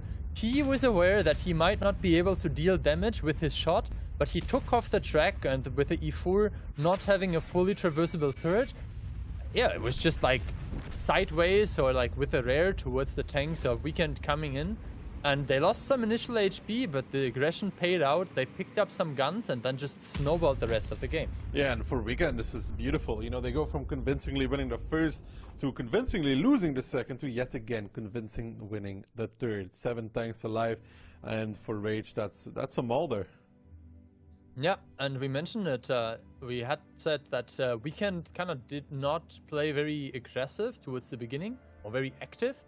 And now on Himmelsdorf, they did the complete opposite, so maybe they also just changed their style a bit. And good stuff coming in, and great implementation of what they had planned. And gives them 2-1, scoreline is 1, and the way that they won is probably going to annoy Rage a little bit to keep everybody alive. Kind of actually very good farm there in that 1-1B. Yeah, and just overall, very good pen rates. You see, this is the one shot that I was talking about, the track shot. But overall, really good implementation of what they had planned. And no fault towards Barbarian. He did his one shot of damage the moment he saw them. Maybe he could have made it around the corner. Maybe he couldn't have. In the end, it was not his fault. I mean, even if he survives, he would still get chased down, but maybe it would give Rage some time to start re-pushing as well. But he was always very far away from his teammates, and if we can continue this trend and do it one more time, they will be on match point. Yeah, and it was a 2-minute 20 game, so definitely not bad if you look towards like a tiebreaker situation where you might want to pick a side on Pilsen. But yeah, 2-1, so we play a second round of Himmelsdorf first. The teams are about to be ready, and Weekend is looking very good so far. It's impressive how good they're looking. This team, you know, still pretty new, all these players, and they're making it work so far. Yeah, and it seems like there is a short delay, but that should not be any problem. Do you think that the E4 being like the most popular tank right now kind of promotes other tanks to be picked that are good into the E4, or do you think there isn't really anything that is good into the E4? HP is pretty good into the E4 in a way, because E4 is not really a DPM kind of tank, you know? Like, it has big alpha, has some armor, pretty good mobility, but it doesn't really manage to kill things that quickly. So these BZs are a bit annoying for it, because they just shove, they don't care. No, I mean, if you push with like 3,500 HP, then you can take 4 shots without dropping, and by that time you have another BZ maybe that has healed you, or you healed yourself. The Briskowitze as well, a tank that has a fairly similar like style in moving in, and it's always good that you group tanks with similar-ish speed. So if you combine this DPM of the Briskowitze with the mobility and aggression of the BZ, that's a deadly combination. Do you think Weekend goes for a similar kind of style? No, it looks like they're answering that for us. Again, looks like the triple BZ, the 1-1B, and the triple Briskowitze. Are we on the wrong map? Or are we seeing an STRV plus RHM combination? STRV Hill, maybe? Yeah, I mean, definitely possible, but interesting choice for sure. Also, we have played now, or we are about to load into the second round of Himmelsdorf without any T57s, which is quite interesting. Yeah, the match has just started. I can confirm that we have an RHM. The RHM spotted 6 tanks at the beginning. And we'll have to see how this combination of STRV and RHM will make it on top of the hill. Obviously, the BZ's pushing in, and it looks like there's a bit of a trap on A45. The STRV is definitely a good tank for decaps as well. Once he gets on the hill, he'll be super annoying to deal with for the side of Weekend. He will sit there, he will do big alpha, but they still need to decamp until then. I don't know if the RHM is going to be able to do it. It will probably have to be the Mouse of Barbarian, who's now pushing forward, trading it off with Trash Panda, who gives one immediately. No shots there for Little, no strikes either. A reset comes out from Liberty. Little looking with that SCV, not finding anything right now.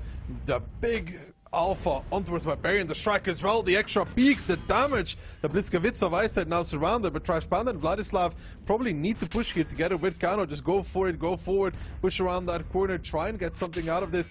Yeah, there is some damage coming out from the hill, but Anabans and Barbarian really suffering in this one. And sure, Ice has fallen, but there is no strike available there. So if they can somehow sit safe on this cap area while pressuring these Mouses a little bit, there is potential here for Weekend. Of course, they did lose the first tank.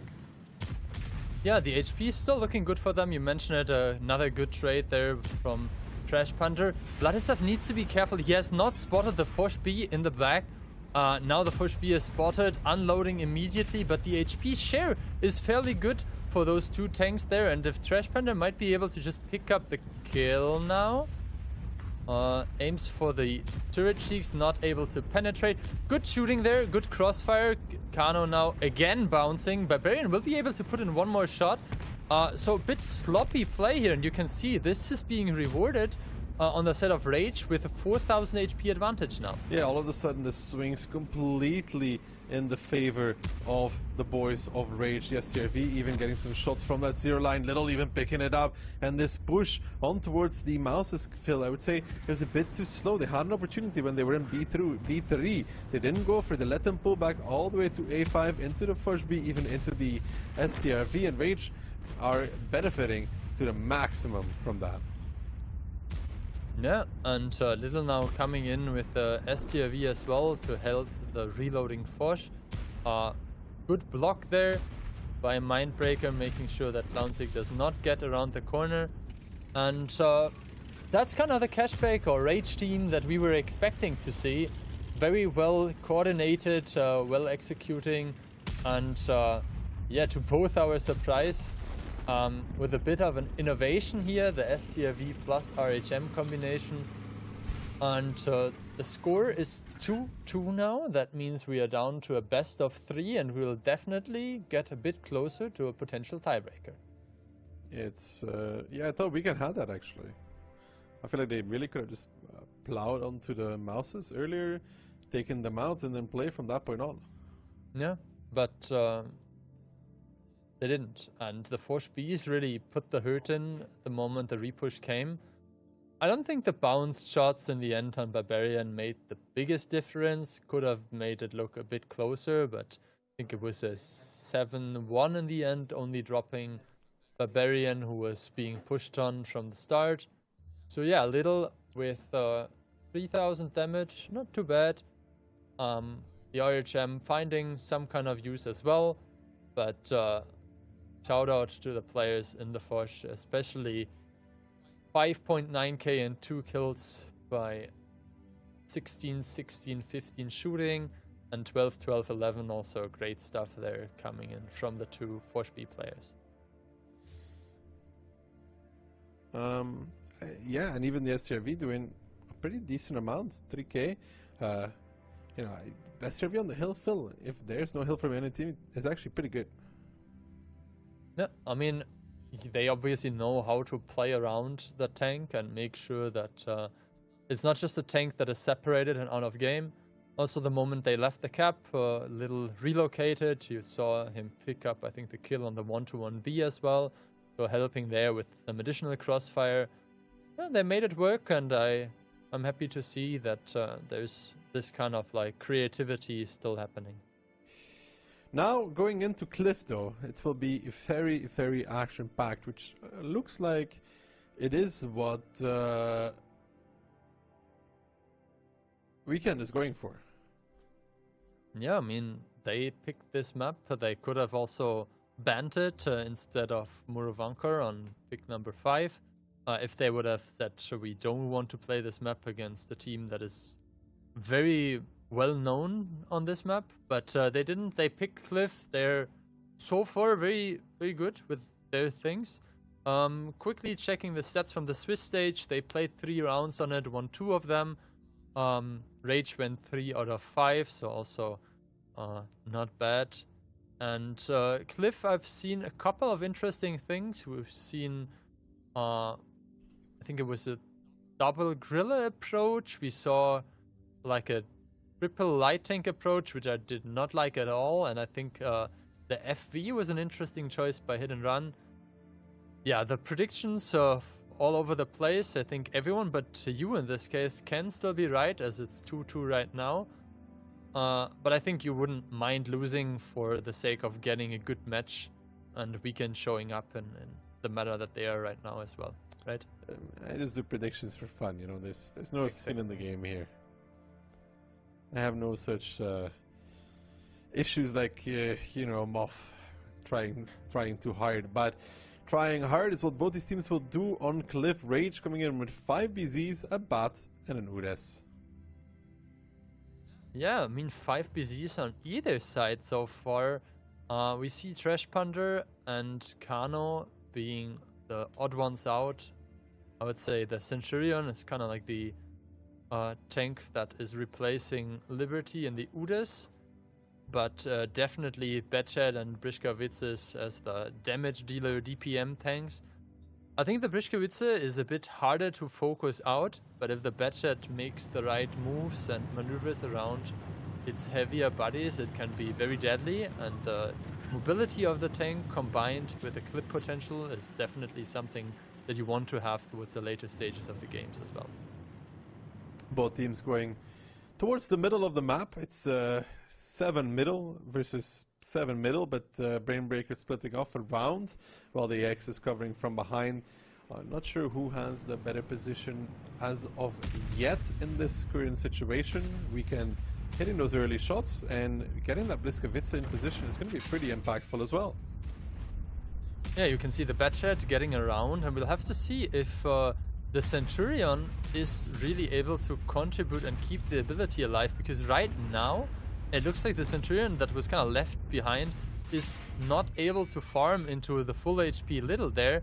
The HPs are still fairly even, a slight advantage for Weekend, but now you can see the Betched put in the 3rd shot, and Clown6 should be the first one to fall. Double kill on the side of Rage. The HP is still in favor of Weekend, also picking up their first tank, and the brawl is still continuing. Right now, they need to get this Udes 15-16 out of the game for the side of Weekend. They're trying to focus out the Bat as well, but Liberty needs to fall here. If he dies in that Udes, Kano picks it up as well. That's the Inspire gone. That's pretty impactful. Now they're up again. They're up 3,000 HP as well. That Batshot, it did come in and it's clipped, but before that already, Weekend was winning that heavy tank engagement, mainly I think even due to that Bliskowitz with its added DPM and Alpha just doing some work.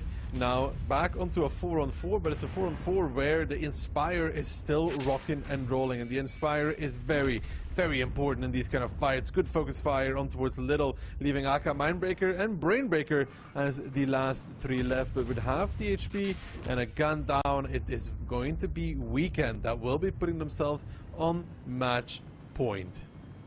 Yeah, and you can see the Centurion Action X, which I mentioned was pulled back or like held back at the beginning, now on 2.5k HP. This inspiration ability over the long run can make a difference if you have that many single loader tanks.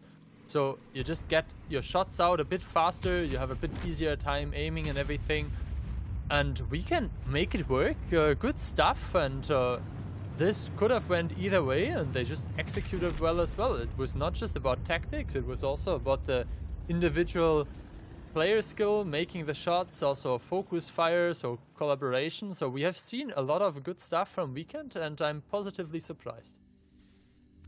And they're on match point, and Moff is probably very happy now as well. Yeah, good stuff. They really won that heavy tank engagement. The Batchat was annoying in the side, but before that they already generated the first kill. At some point Rage was able to give 2 back, but still they were always up in HP and always kind of in a position to make it work. And of course when the Batchat comes in, does its 5 shells, it still has a downtime to it, where it's kind of like doing nothing except for reloading. Yeah, I mean, Brainbreaker did what he could. He did, actually he managed to reload a 3rd clip. I think that was the one at the very end. But yeah, he did his damage at the beginning into the sides, but there's so many BZs sharing HP that keeping the Inspire tank alive, you mentioned it, getting Liberty out of the game there was definitely essential. And you can see roll skill usage 2 times, so the Urus was just not able to keep the other tanks inspired for as long. And then great performances by the new players in the team here.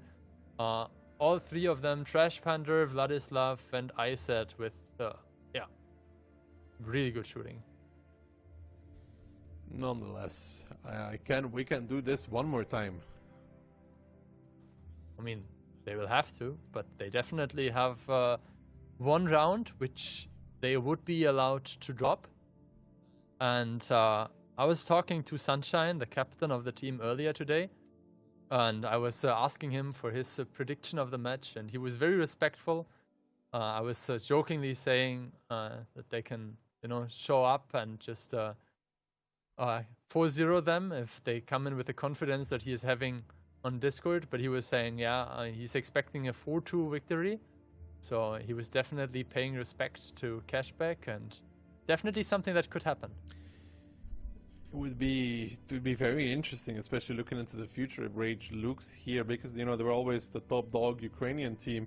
If this power hierarchy is about to change, then who knows what comes next. Yeah, if you lose here, do you feel like that is something where this might be a positive effect? Yeah, I mentioned it. 3 out of 5 wins. Now obviously 3 out of 6, so down to 50% in this tournament. And Weekend had 2 out of 3, so now on 75 with 3 out of 4 rounds on Cliff. But do you think if you end up rebranding or renaming, kind of like Cashback did to Rage, and then having a fairly disappointing first tournament, is that bad for the team because you feel like you're falling apart, or does it just fuel the motivation of a team to maybe like perform even better, train even more, make sure that you're now showing like this is not over, and it depends on the next team, time, you know. we are coming Some teams, back. it just makes them implode, something like this. Yeah, I mean, they definitely have to see how they manage if players are leaving with the changes, as they already removed some of their players. But let's focus on the lineups, and it looks like one team kind of took something out of the playbook of the other. 5 BZs again on either side, a Centurion and then Barbarian and the Bliskavitze versus Evillock in the CS63. Weekend's pretty straightforward again with their lineup, but this time around it's Rage with the Bliskavitze, something to pay attention to. No Udas, but a AX on both sides. So purely brawling wise, Rage has that 1 extra tank. Yeah, those DS is very quick, and maybe you can make it onto this like D3-4 position. You can see right now he drives behind the rocks, he takes a 1 shot. I think that's okay, and that is very helpful to contest shooting onto tanks on the ramp, and generally crossfire with a bush that you can use to kind of like control the fire. Good initial brunt of damage on either side. Now the push is coming in, the Centurion in the back, that's very good for Rage, and the HPs are dropping on either side. Iset being the one to be singled out, down to 400 HP, but not being picked up first. Aka, first one to fall. Yeah, Aka coming in, trying to turn the guns, but again, this brawl advantage should be there for Rage. If they cannot make this happen with that Bliskavitze as well, then things are going to be very bad for them. Little falling against Evil, though the AX and the CS in the prime position now to get the crossfire, because there's 3 times from Rage across the ramp position. Sunshine should finish Barbarian as he does, and now Liberty on the run, but the CS and the X will be farming right now. Clownzek should probably even block one of them past this point, but he's missing the shot because of that. They're chasing down the Inspire tank once more, just like in the battle number 1 on Cliff. But now you need the X, you need the CS back into the battle. Sunshine, realizing what's happening, is going to be trying to pull back. Trash Panda actually misses the shot against Liberty. That's a disaster. Sunshine in the correct position to boost away, though. Trash Panda will be taking the brunt of damage here. Can he find Liberty? He gets healed though, but Kano now coming in, picks it up. It's a 3-on-4 for the side of Weekend, who are down in HP, but they're about to make it even in guns, and yet again they've got that Inspire Tang, and it's a change of power here in the OLC number 4 as Rage looks against a defeat against Weekend. 4-2 for Weekend. Yeah, and the 4-2 prediction from Sunshine earlier coming through. Now we are down to 1 tank on the side of Rage, and you can see the raised guns. Very good team coordination. When I saw these changes for Weekend, I was thinking that this is a very promising lineup, and it is. They win, they made it into the prize positions, they made it to tomorrow, and they eliminate one of the supposed favorites for this tournament. Yeah, beautiful start there from Weekend, finding great success. Finding the first kill even, which was a bit interesting. Rage not really able to find that brawl potential, even though they had the 1 extra brawl tank. And then at some point they got stuck kind of on Weekend's half, where the CS and the X were like, well, this is great for us, thank you.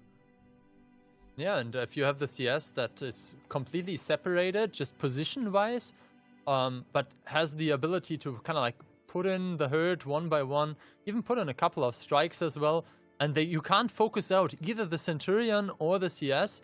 And yeah, then Liberty, he survived quite long as well, but was just not able to contribute in the manner that the other tanks did. Yeah, just very well executed. We saw it all. We saw the strategy part, we saw the team play part, we saw reactions. Just good stuff by Weekend. And I'm not discounting the efforts of Rage, but they were just tiny bit worse, I guess, in this case. Yeah, and Weekend is probably very happy with that. You know, looking into the future as well, beating Rage and doing it in a pretty spectacular fashion as well. Now facing off against W, which will be an even bigger test. Yeah, I mean, they had a match against each other in the Swiss stage, but that one was a bit of a back and forth, 4-0 ahead, like head start for W, and then 3 rounds in a row that Weekend decided for themselves. Could have even been 4, but we have another 2 best-of-7s today. Hit versus CTR and Aurora versus Mafia. So first half of today done, second half still to come. I will switch with Keyhand. After a short break, we'll be back for Hit and Run versus CTR.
Well, hello there, and welcome back to the third and the next match of the day. And while the past one was maybe the dawn of a giant, the dawn of the team of Rage that are now even succumbing their top position in Ukraine, now we have a Slavic derby on our hands. Daki, it's going to be Poland versus Czech Republic. It's going to be HIT versus CTR. Yeah, but where we thought, we can have some chances, for CTR, this expectation is a lot lower, to put it that way, to put it mildly. I think most of us are expecting this to be a quick run. Yeah, probably. We do have the lineup here of those HIT players, and if anything, I think there is only positive words that we could even think about with describing that team. Experienced, sturdy, off-the-scale personal skill. And, the players on the CTR team, I mean, they have some experience as well. Their player skill is without a question, but I think in all of those areas, I would still give the edge to HIT. Yeah, I think a lot of us are expecting this to be a hit-and-run kind of steamroll, to be honest. When I looked at this, it's like, yeah, I saw CTR play a little bit during the Swiss stage as well. I'm like, yeah. And I mean, the community predictions kind of reflecting that 89% for HIT, 11% for CTR, so roughly 1 out of 10 people holding it with the new kid on the block, I guess you could say. CTR, a lot of their players are probably very happy to have made it here, but now that they are here, maybe trying to reach for more. Sure, they want to show themselves and see how they match up against Hit and Run, but that doesn't mean that it will go that well. Band of Fury highlight here, just all across the board, always a very reliable player. Absolutely. 2.3 KD is probably one of the best KD ratios so far in this event. Average damage above 3k as well. I mean, he does play damage dealer tanks. He has 63 with the DPM and the baby strikes. 50p as well. Pen rate 88%, also not too shabby as well. So all around very solid performance, and we have to say HIT also favored because besides W as well, they are the only other team that went through the Swiss stage 3-0. And they're looking very strong in general. I mean, Hit and Run, they're looking like a team that wants to make it back to China to defend their title. Exactly. Now, map pick and bans in this best of 7 coming in. Moravanka and Ghost Town removed. This means we are going to start on Cliff, which was HIT's pick, in towards Westfield. That was CTR's pick, so both very, very fast and brawly maps. Ensken Himmelsdorf getting banned out, leaving Sand River as the potential map number 3 if we get there. Studzianki, then the last ban from HIT's side, and if it goes to it, we'll have the tiebreaker on Pilsen. Good set of maps, especially starting it off very, very quickly. If CTR is going to be able to handle the aggression that Hit and Run can and will throw their way, is a different story though. I mean, starting it off with Cliff here, it will not be easy. It definitely won't be easy, and I think the biggest problem here for CTR is going to be stopping that Hit and Run hype train that has carried them through the Swiss stage. I mean, they didn't drop a match there, and it looked just all around very solid. And yeah, HIT were kind of struggling in the OLS Season 3, if you want to call it struggling. I mean, they still had a very respectable finish, but they weren't really able to hold a candle towards the likes of W or Cashback. But, well, we just saw what happened to Cashback, aka Rage. They're eliminated out of the event already. And, yeah, whereas that was kind of a small upset because, as you said, a lot of people were giving the potential to Weekend to really show up in a pretty good fashion. Here, I think the roles are definitely distributed more unevenly. I mean, 89% for HIT. Personally, I might even go a little bit higher than that. I mean, it's understandable. Let's put it that way. Weekend was a team where you look at them on paper, it's like, oh, they have a lot of experienced players. They have added somebody like I said now as well. They've got the potential to really do something. CTR, however, I'm not saying that they're bad. It's just they have less experience and less potential at this moment in time. Exactly. I mean, CTR, there is a reason that they're here, but I think even them making it to this stage, I think in the last game, they had to go 5 games total in the Swiss stage, which is the maximum amount possible, and in the last one, they kind of, you know, rolled over Lotus, which was already a surprise in itself. Most people would have expected Lotus, that is a team that have a lot of Polish players that used to be, for example, in Storm. So they took the victory there. But of course, I mean, Hit together with Mafia are entirely different kinds of beasts. Especially because everybody's saying that this hit and run team is looking very good now. After a little bit of the downtime, little preparations, small amount of roster changes, they're looking strong, powerful, and ready to go. Yeah, and I mean, you know, taking a small look forward towards WCI, I think from the get-go, it was the goal of Hit and Run to go to China yet again. Now, predictions, I see we're all kind of on the same page, and that page is painted in deep purple. It is all Hit and Run, 16-0 across the board. No one's giving a single round to CTR. Yeah, I think it's fair, though. Yeah. I mean, it's Onslaught, so, you know, Fog of War surprises can always happen.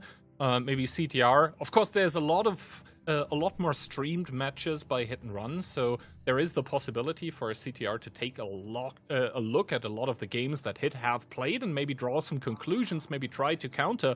But while doing that, you always need to be careful not to, you know, dig yourself into a hole. Let's see. You know, this is a proving match for CTR.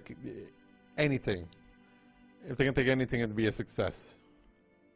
Yeah, I think the best thing for CTR here is that they're kind of coming into this without the weight of expectations. Like, obviously, Hit and Run is the big boy on the block, and they are the vast favorite, but they need to prove themselves, and it all comes down to this single best of 7 here in between Hit and CTR. We're going to start it off on Cliff and Hit. That looks like a very straightforward lineup. We got 5 BZs, a Batchat, and an Udes. CTR in return, double Bat, quad BZ, and a Bliskavice. Bliskavice on Cliff, kind of an interesting choice, to be honest. I mean, we saw it in the last match as well, by both Weekend and Rage. It can work. It can work, and especially, I mean, in close range, the DPM is absolutely brutal, but actually I like Hit and Run's lineup a little bit more, just because it's more versatile. It's got that Inspire tank. Franek just needs to be careful not to get caught.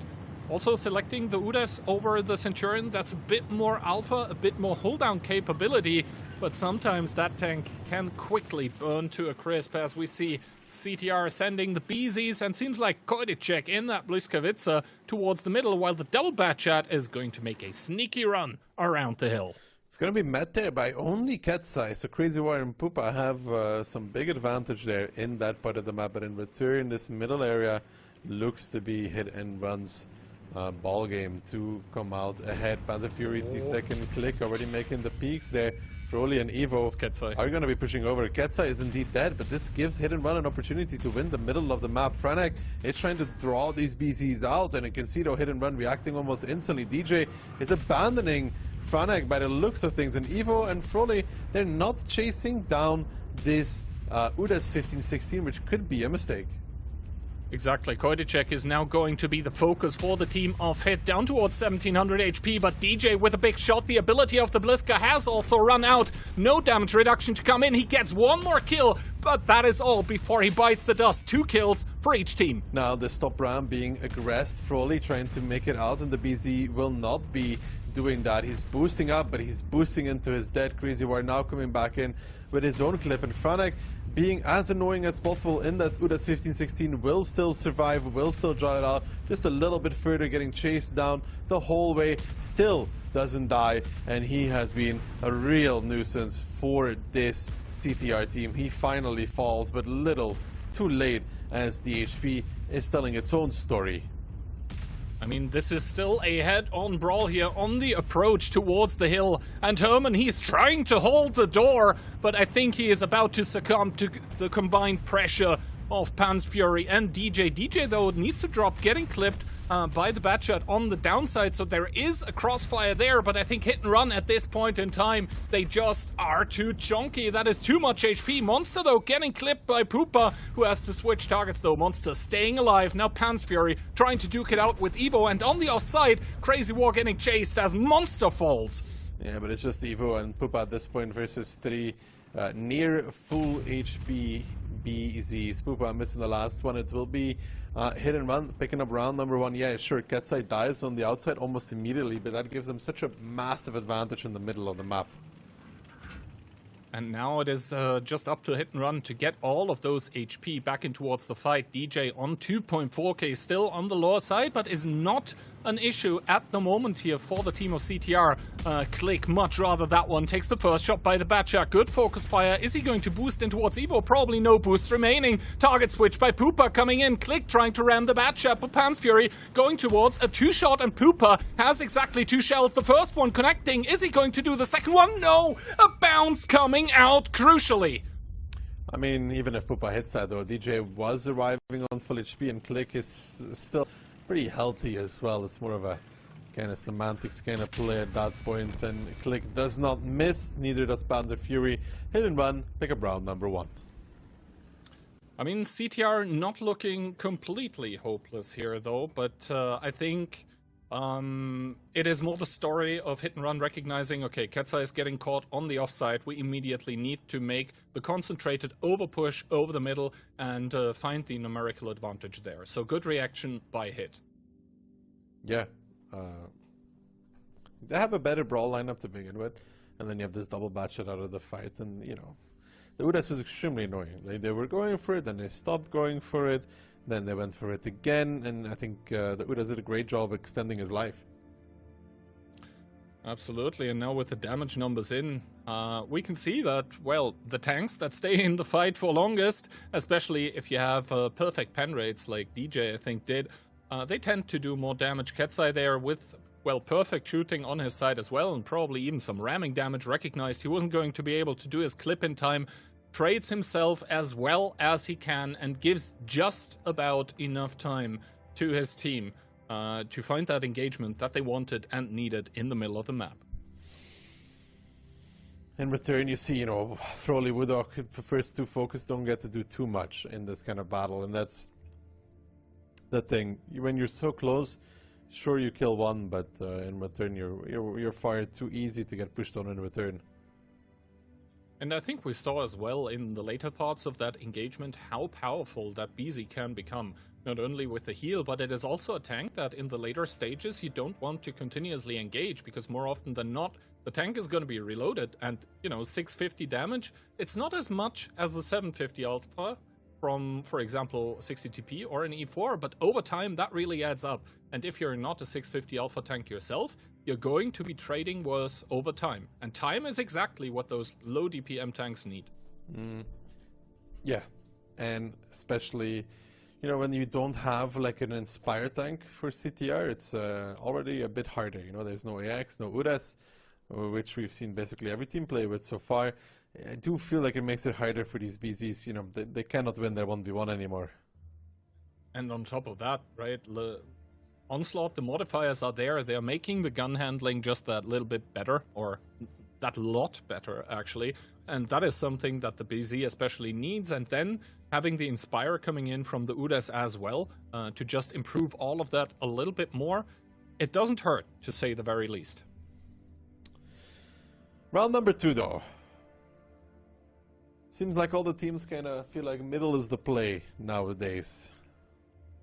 Yeah, so far we haven't seen any furious clashes on the 1-2 line with a lot of 50Bs, etc. That has kind of been the story in a lot of the earlier tournaments. I wonder if that is going to change.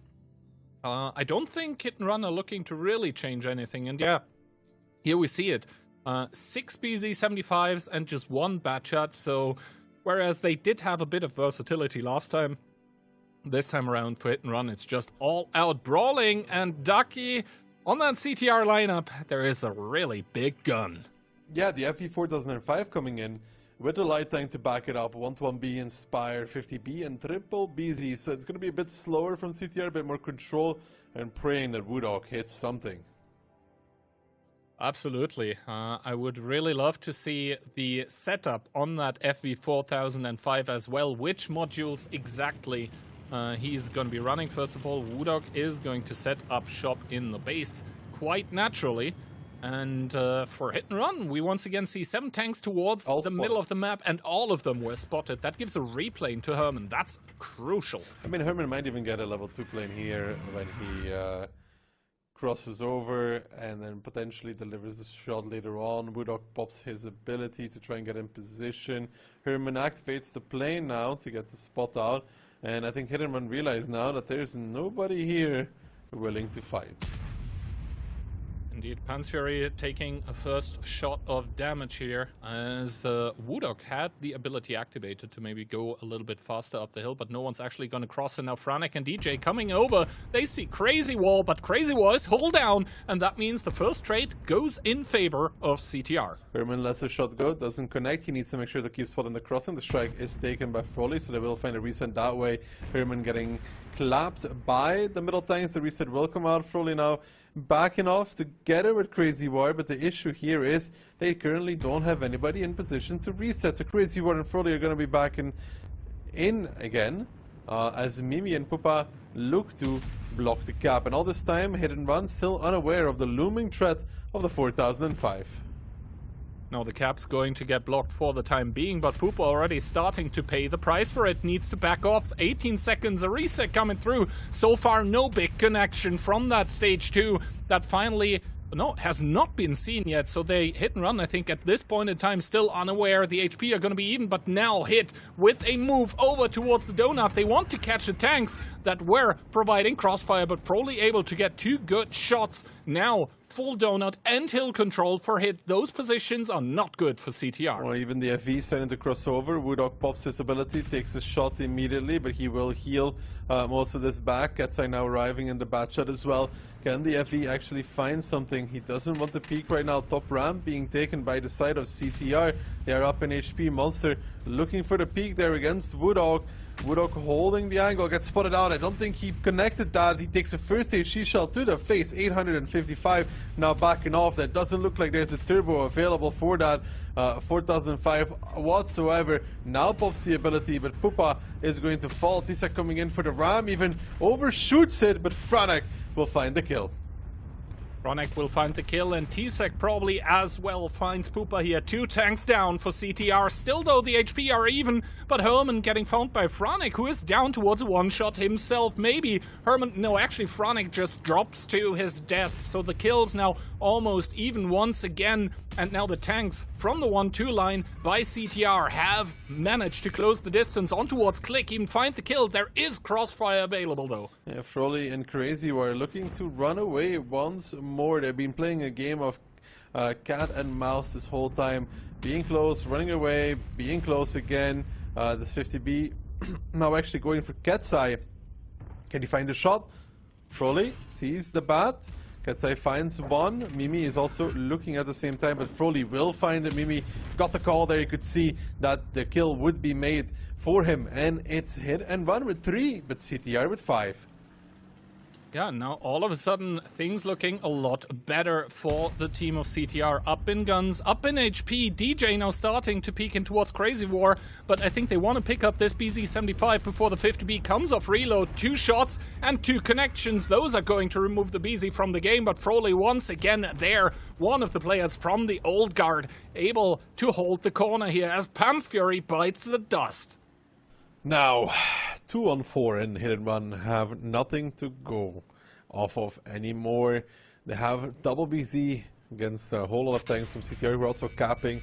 Herman going into the pocket there to control Monster, and the 4-0, which we all predicted will be going away now, as CTR show us that they are a team capable of playing at the highest of levels. Yeah, Froley here in a bit of a pickle, an awkward spot. He only has 3 shells remaining, but normally needs 4 of those, but maybe it's not going to matter because his team started capping the other BZ Monster already. Found, they know where he is, and he just whiffs the shot in towards the cap. The decap is not going to happen. He's not going to be there in time, and CTR equalize it on Cliff. It is 1 for all. Good stuff there from CTR, even with, I think the FV didn't pen anything and hit maybe one shot for like a few hundred and that's it. Mm-hmm. I mean, he was just the sponge that, I guess, soaked up a lot of shots, and that was all it took for that stage 2. But when you have 6 other players able to, you know, take you into the backpack and carry you over the finish line, what does it matter? But yeah, actually, hit starting to hurt a little bit here, and that is something that, of course, none of us expected. But once again, this is Onslaught. This has Fog of War, and the FV actually doing more than I expected. 2.5k, so he had 1 penetration and 1 splash. Oh wait, he did get 1 pen. Huh. It didn't look like it to me. So he does 2.5k. Not quite the X factor you were expecting or were hoping for, but not terrible either. Yeah, not terrible either. And I think at the end of the day, he also bought time for his team by being there in the middle, soaking up a lot of shots. That was very important point in time for CTR, because if those resets don't come in, then all of a sudden they need to suicide tanks completely, and not just the FV, but more tanks as well. And this means that Cliff, the first map, is going to get split all even. That was Hit's map pick. That was the map they definitely wanted to play. Now it's going to be CTR's map, and they, interestingly enough, they went for a brawling map as well. They are not afraid of this Polish juggernaut.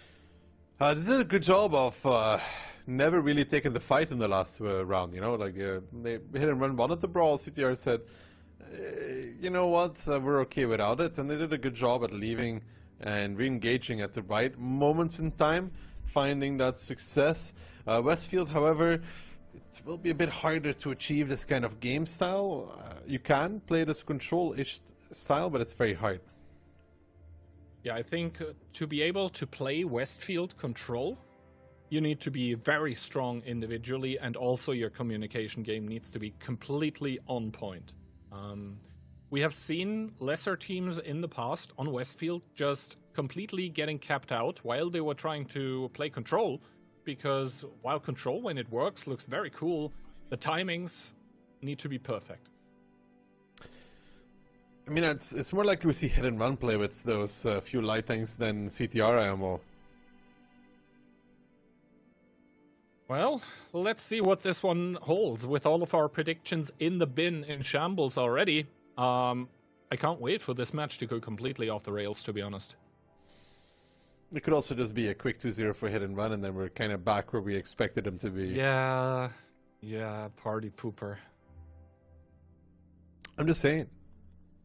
Yeah, I'm also just saying. Man, you really heard about what Phil said earlier, huh? Possibly.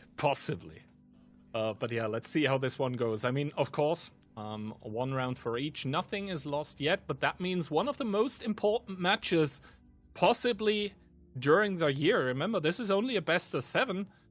Now it's down to a best of 5. Let's see, lineup-wise, though. Interesting. Hit and run, BZAX, triple Badger, an STRV, and an RHM. Let's see if those Badgers are gonna find some mushrooms, as CTR a double BZ, 1 Badger, double Bliska, an STRV of their own, and an RHM. So Ketzai and Herman are going to duke it out in those RHMs. Whoever is going to win that battle on the outside is going to give their own team a huge advantage. That being said, I would favor Hit slightly in the brawling department, just because they have the Inspire. Let's see how this plays out, though, where they decide to go.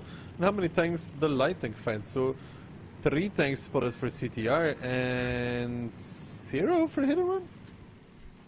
Yeah, no tank on hit and run actually getting spotted, but that means that both teams are not gonna get the replane. Crazy War feels confident enough to go for the info tower immediately, which is not happening for the side of hit and run. Instead, Franek is going to be taking that one full information was available there for a point in time for CTR that sent actually Woodok to contest the info tower, and they have a secondary BZ in the A3 ditch waiting. Oh, Franek even boosting away. He doesn't know what to expect here. Yeah, but he will make it back behind that corner without any like real problems whatsoever. It's just both teams facing off against each other with very similar kind of strategies. Very similar strategies, and we can see that Hit and Run starting to pay a lot of respect towards CTR here. Don't want any blind commitments. Click with a blind shot is not going to get spotted. Doesn't find anything as one of the badgers of Hit and Run. That was Pansfury overpeaking, taking 1100 to the face. That was not it for Panzerfury, to be honest. Donating a little bit, but the good thing for CTR is they have some sort of a strike control as well, right? With that middle strike, the X taking the info tower. I think he might just be able to get away with that. The strike coming out by that RHM generates a plane out of it, though. And I think that is what Herman needed and wanted, to be honest, because if Hit and Run had been able to get the info tower, then finally they would know what they're playing against, which currently they kind of don't. They don't have the full info. This is why Ketzai has to play so far back, has to play so defensively in that German light tank. The Woodog doing the same thing Pansfury did earlier, peaks and takes 1k. So far, it is not going too badly for either team. Crazy War getting spotted out, gets reset by the Badger. So these information towers, either team would love to get it, but so far they're not able to get it whatsoever. Indeed, T-Sec here with that Centurion Action X is not able to get the info tower whatsoever because now, well, Crazy War has an info tower, Herman has a plane. So T-Sec, if he wanted, Crazy War, if he wanted to, he could even go for the strike. Exactly as he does that, he popped the info tower to be able to get the artillery strike. Does get spotted here, though. I think that was possibly the plane, but Crazy War should be able to stay safe. Never mind, that's going to be a connecting shot, and that also means replane available for Ketzai. Maybe Crazy War should have tried not taking it. Yeah, both teams in the scenario now that it's not looking like either wants to make a move against the other, though.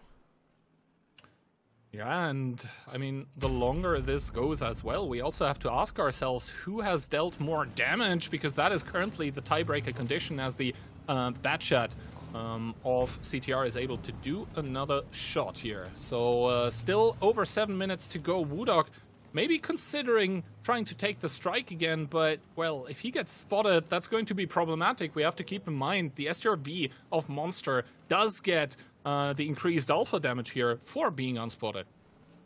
The real question is if the AX tries to take it, T-Sec, however, is just baiting. Wastes Herman's plane as well, but the question is, does T-Sec know the plane is wasted because he didn't get spotted?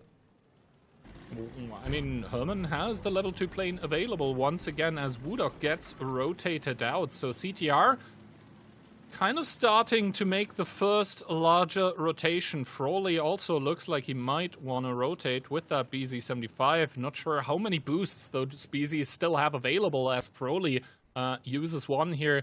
Pupa in the Bliska starting to tap the cap here as well. So maybe CTR want to pressure Hit into making a move, but Click is there to block the cap.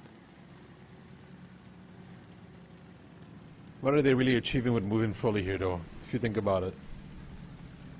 To be honest, not that much as of right now. They have now a bigger blob of HP, but it seems like it's just a handing over of positions with one BZ giving it to the other BZ, and Froley now taking the position from the Bliska. It looks like CTR are looking for an overpush in towards the middle of the map, but they won't really find that much, to be honest. Because, well, there are no hit-and-run tanks available. The only thing they could possibly get is further neutral objectives. 5 minutes left. They're all rotating north, and, I mean, technically the good thing is that Monster has vacated E1. Like, the STRV is now in G4? So it gives some room here for CTR to potentially do something, but the Batchat's still moving, so it doesn't look like they want to really do too much at the same time. Let's see, Herman now going onto the spotting tower once again. Is there anyone available from the side of Hit and Run? Yeah, Katsai just used his plane. All right, so Herman does get spotted, and he takes a shot of damage. That means replane available for Katsai. I think if Herman converts this spotting tower, this might have actually been game over for Hit, because then CTR can just collapse mid. I mean, he did take the spotting tower. Oh. And used it even. And used it, yeah. Okay, so they're not willing to bet at all on towards this one. Herman, though, with the level 3 plane now, that's a pretty big one, but with this little information available on towards the light tank of Hit and Run that CTR are obviously aware of, they're not willing to make any kind of moves or replanes, because as of right now, if Herman spots the RHM, there is no one available to shoot it. It's a very long rotation with his Blitzkrieg though. Around the world is what they call it sometimes. This is their last rotation. Mm-hmm. They might try to pounce on the CX and generate a kill just before the time ends, you know? I think that might be their plan here. We'll have to wait and see if that is actually going to come to fruition, because right now, I think still, it is 7 minutes in, and Hit, to my knowledge, don't have complete information, because T-Sec was never able to take the spotting tower. He is pretty defensive, but at the same time, though, when the Blitzkrieg start going, the Bat and RHM will pressure K-line, it will be hard to stop it altogether. Okay, so Pupa and Mimi are driving past the information tower. They are avoiding it. They don't want to give the information towards Hit and Run that something is up on the outside, but I think that is really putting all of their eggs into one basket, because, well, now the tanks that CTR have in the north are kind of left hung out to dry. Froley just gets overrun. After that, the other BZ just gets overrun. And yes, the STRV has impressive DPM, especially when it's with boosted alpha, but even an STRV can only do so much. Pupa and Mimi getting closer and closer to T-Sec as Monster trying some shots in towards the middle, but I think this is what it is going to boil down to. Pupa and Mimi still unspotted here. T-Sec getting spotted. Crazy War taking a lot of damage here on the outside, and now the jig is up. The Blitzkrieg are spotted too. Crazy War down towards 600, is not able to retaliate, gets blown up completely, and T-Sec has not been reached yet by the Blitzkrieg. Finally, they arrive, but Herman is also going to lose the battle on the outside if there is no help. Nope, he just gets shut down. Katsai alive in 1900, and also trees to play with. Yeah, this K-line pressure was way too early compared to the rest of the team.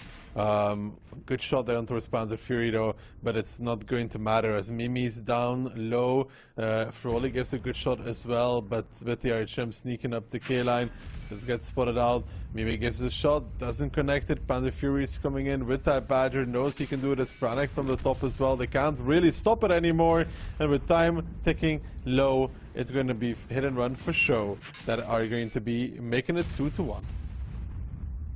Absolutely. I mean, it looked interesting there for a while, but Hit and Run, just with more experience and with nerves of steel, just hold their positions and let CTR just drive to their death. I think the biggest problem was that the Batchat completely got caught on the cross, double-tracked, held in the open, wasn't able to distribute its clip, and now, I mean, yeah, maybe Click does get crossfired here, but I don't think he even dies in the remaining 20 seconds, and so Hit and Run keep it calm, cool, and collected, and are going to make it 2-1.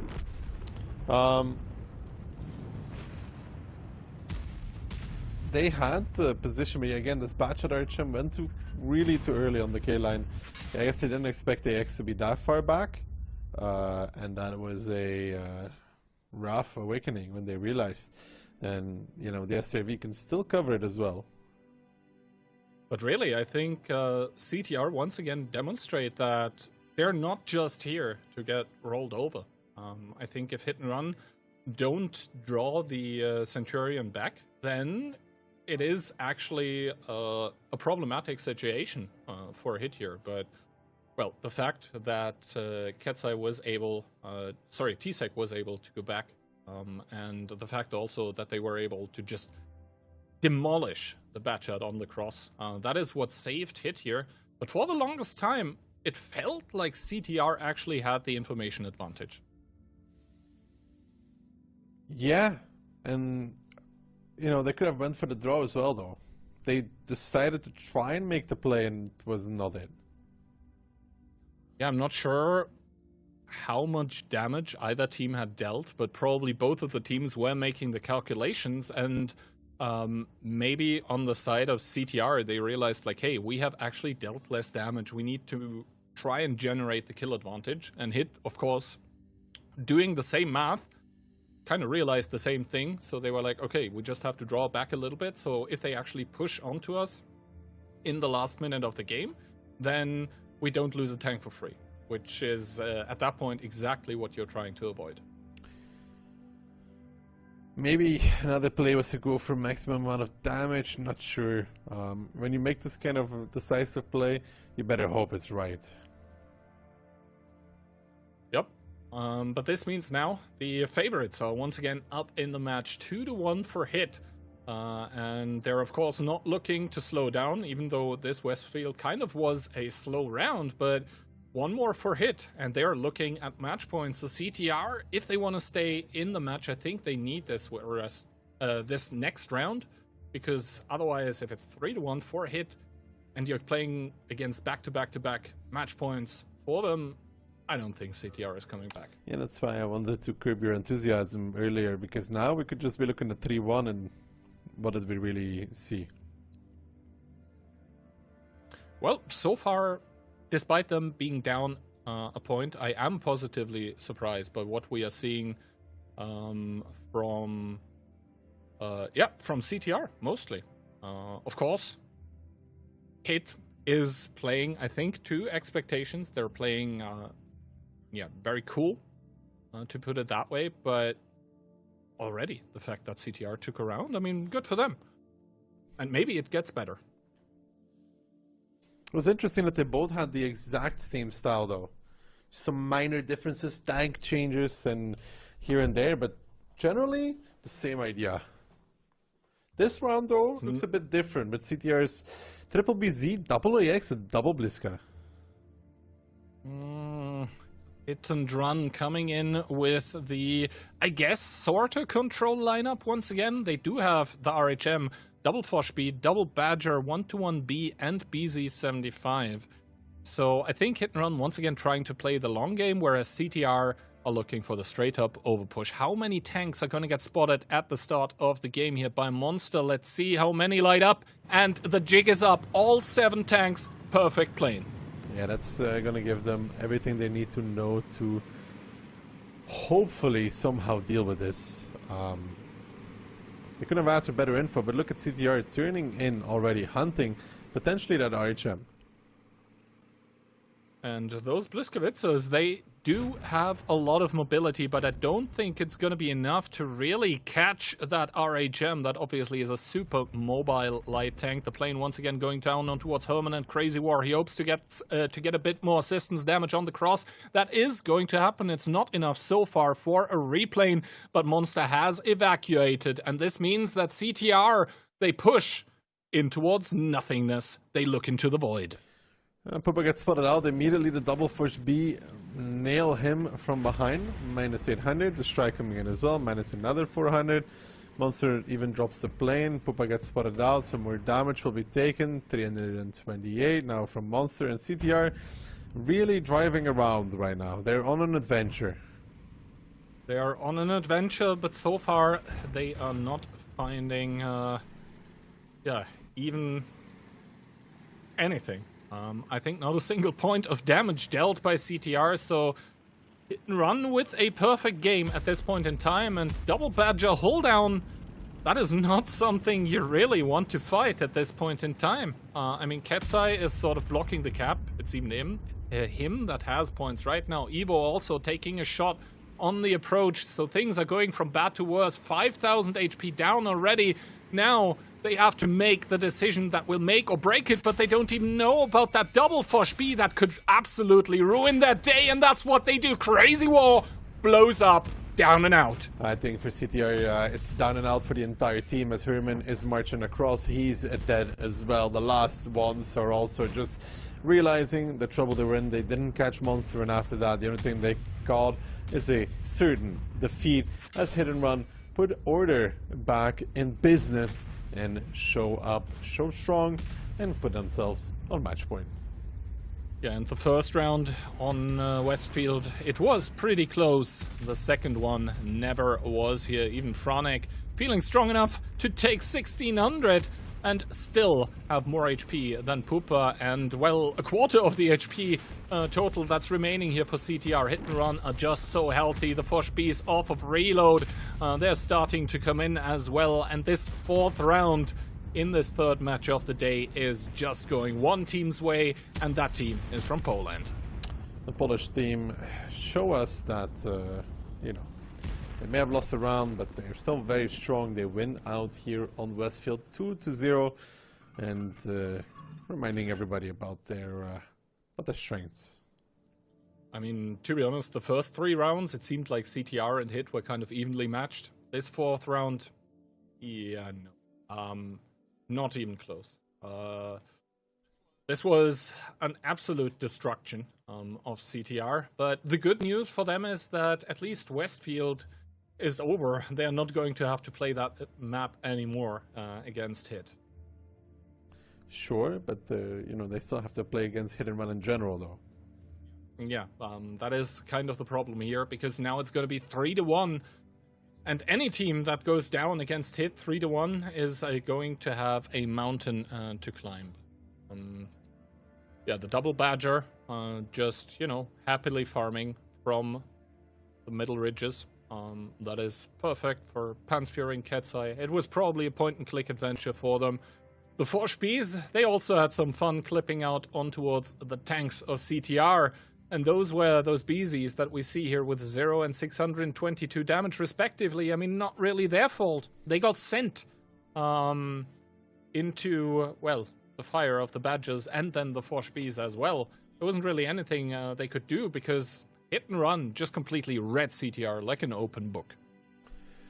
I mean, after the initial play trying to catch Monster, it's kind of like a pretty straightforward game, right, for Hit and Run? Yeah, Hit just, you know, they just play the long game. CTR, they need to find an opening somewhere to try and snowball because they can't play the information game without a light tank.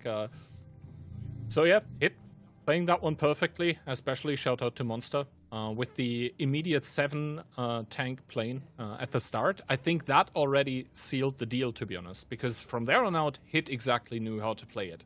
Now, however, that is Westfield done and dusted. We are going, talking about Dusty, we're going to be switching over towards Sand River. And this is maybe where CTR will make their comeback, or this is probably where Hit and Run are going to lock in their semi-final spot. Can they lock in the semi-final spot on the Sand River? It would be huge. I mean, yeah, for sure, because let's be real, Keyhand, if you're into the semi-finals, you're not quite booking your ticket to China, but it's not too far off either. And the other thing is, as soon as you make it to the semifinals, you're guaranteed to have the safety net of having the wildcard tournament, right? That is the big thing here, going into the semifinals. And then, of course, in the semifinals, if you win, you book the WCI spot. But neither of the teams here are there yet.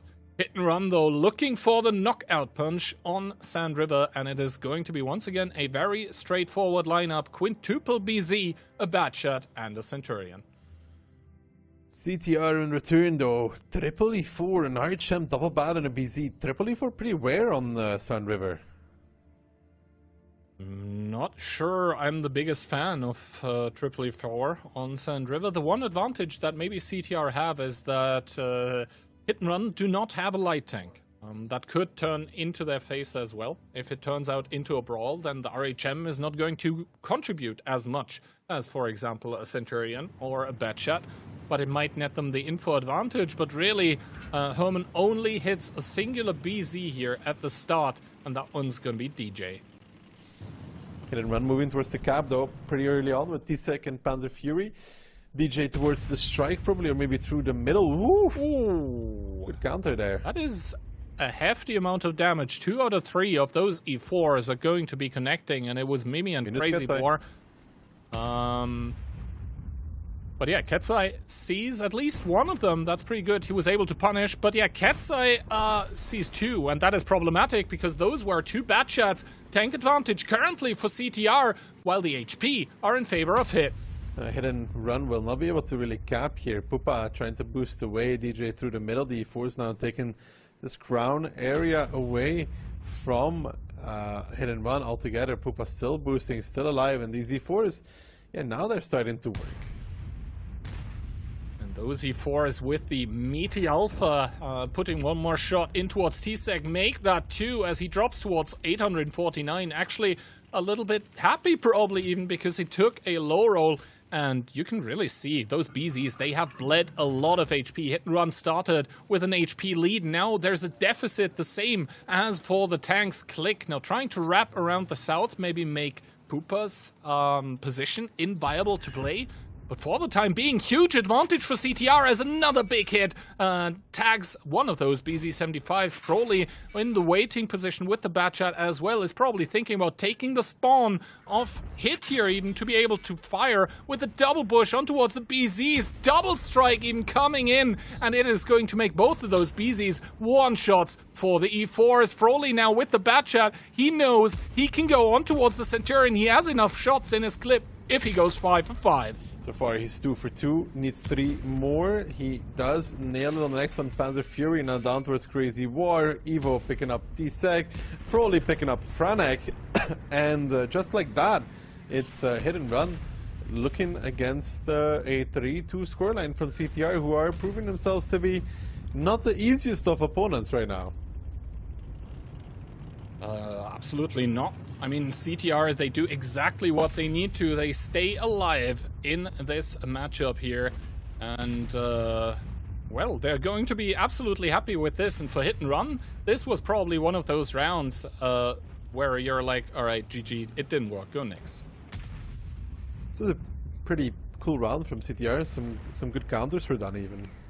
Especially initially on both crossing towards the cap and Ketsai. Yeah, I mean, now it is kind of a mop-up operation with 7 tanks still alive, mind you, for CTR, and over 10,000 HP to play. Monster and Click are maybe going to try and draw this out a little more, but Woodog now finds Click in that BZ-75, starts clipping out, and the HE, it does connect for 801, but it's not going to be enough to remove that first tank from the game for CDR. Still 7 alive, and Monster really trying his best to, yeah, draw it out as long as he can. Yeah, he's just gonna make the round a little bit longer, and as a general rehearsal for Hit and Run, this is not going that well. No, it's kind of going a little bit haywire right now, because as dominant as Hit and Run looked on that second round of Westfield, kind of the same story here now for CTR, that absolutely pounced back with a dominant show, although we still have to say, Daki, for Hit, they only need 1 round. CTR, they need 2, but this is proving a lot harder for Hit than a lot of people would have expected. You know, and I think it's also just like a kind of a practice for Hit and Run. They would probably look at it like that, and this practice so far is not really all that amazing. You know, it's like kind of disappointing. You want them to have a kind of dominating performance in this one to show that they are ready for whoever comes next.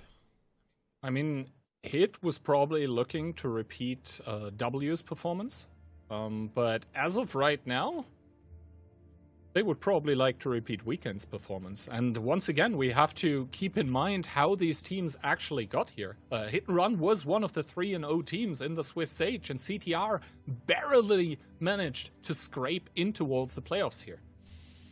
Yeah, and you know, Hit and Run had a beautiful run during that Swiss stage, so it's a bit of a surprise, like how much they're struggling right now.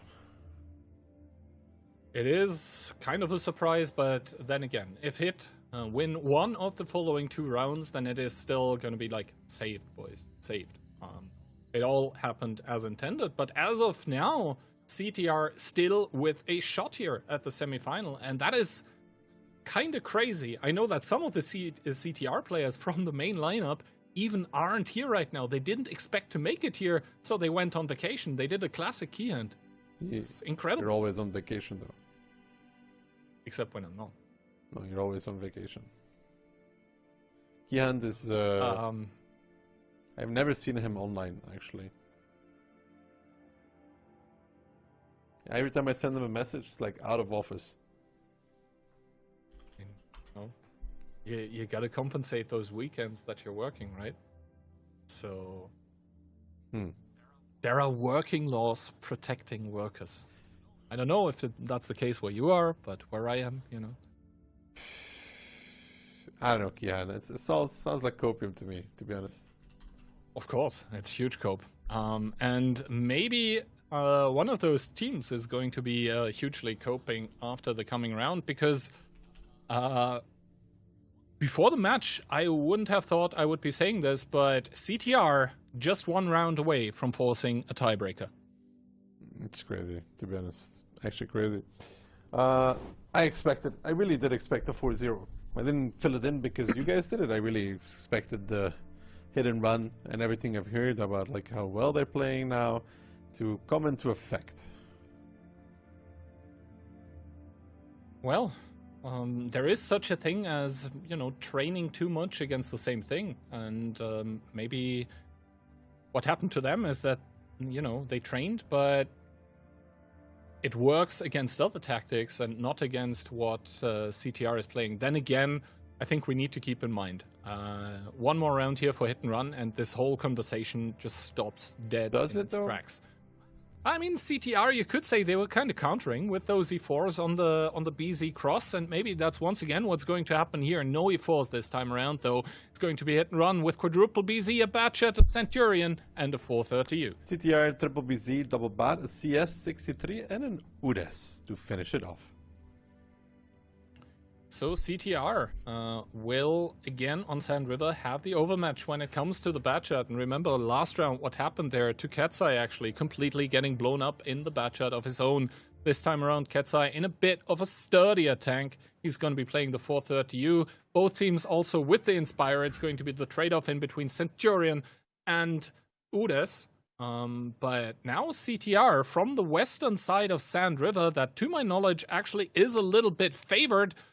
So the cards are shuffled well for them to maybe be able to go to tiebreaker, as the triple BZ is going to spot out T-Sec. Are they going to provide shots on the cross? Yes, indeed. 2 shots going in towards those BZs. Mimi himself taking 2 as well, though. And Herman and Woodog are trying to find something in the north of the map as well. Are they going to once again clip out onto Franek is the question. Or will they try to help the middle? Franek actually getting spotted out here on Sand River. Is he going to take damage for it? At least 1 shot goes his way. And still 15 seconds on the cap. Panther Fury and DJ are arriving, though. And so is the AX of Monster. I think that's the most important factor here. This AX coming into position. Froley and Crazy War and Mimi looking. They are getting blocked now, and it does look like Hit and Run wants to take the engagement here, and they find it as well. Initially, T-Sec now will need to join into the rest of the group. The strike will hit very, very hard. But Mimi there, and a lot of trouble in that BC. Backing off, taking 2 shots. Not connection on one of them. But now that BZ is in trouble, but who's in trouble even more is the Hit and Run tanks. T-Sec down. There comes the bad shots from the north coming back in, and Monster finds Mimi, but now Panther Fury and Click in a lot of trouble, and Ketsai and Franek still driving to get back into it. If they can get the shots that are needed, it can work out for Hit and Run. Panther Fury shuts down Poopa. Franek gets Woodog as well. And yes, CTR tried to make this overpush happen, but Hit and Run was pretty quick to get back. And Monster, realizing he's getting chased, backing off, trying to extend his life. Ketsai finds Crazy War, and just like that, it does look like Hit and Run's finally able to make the difference needed in this round to secure the match victory. I mean, Monster finally goes down towards the combined efforts of the double Batchat, but still 4 versus 3, and that's about to be a 4 versus 2 as Froley probably not surviving much longer. Indeed, Hans Fury the one to shut him down, and now the only hopes remain with Evo and Herman here for the team of CTR. Yes, they put up a fight against Hit and Run, and they made it look good until it didn't here on this last round of Sand River. That's also going to be the last round that CTR are going to play as Hit and Run knock out CTR to advance to the semi-finals. Yeah, putting themselves one step closer towards that very desired WCI slot. When the Batchat came in, I thought maybe CTR will bring it, but even that wasn't enough.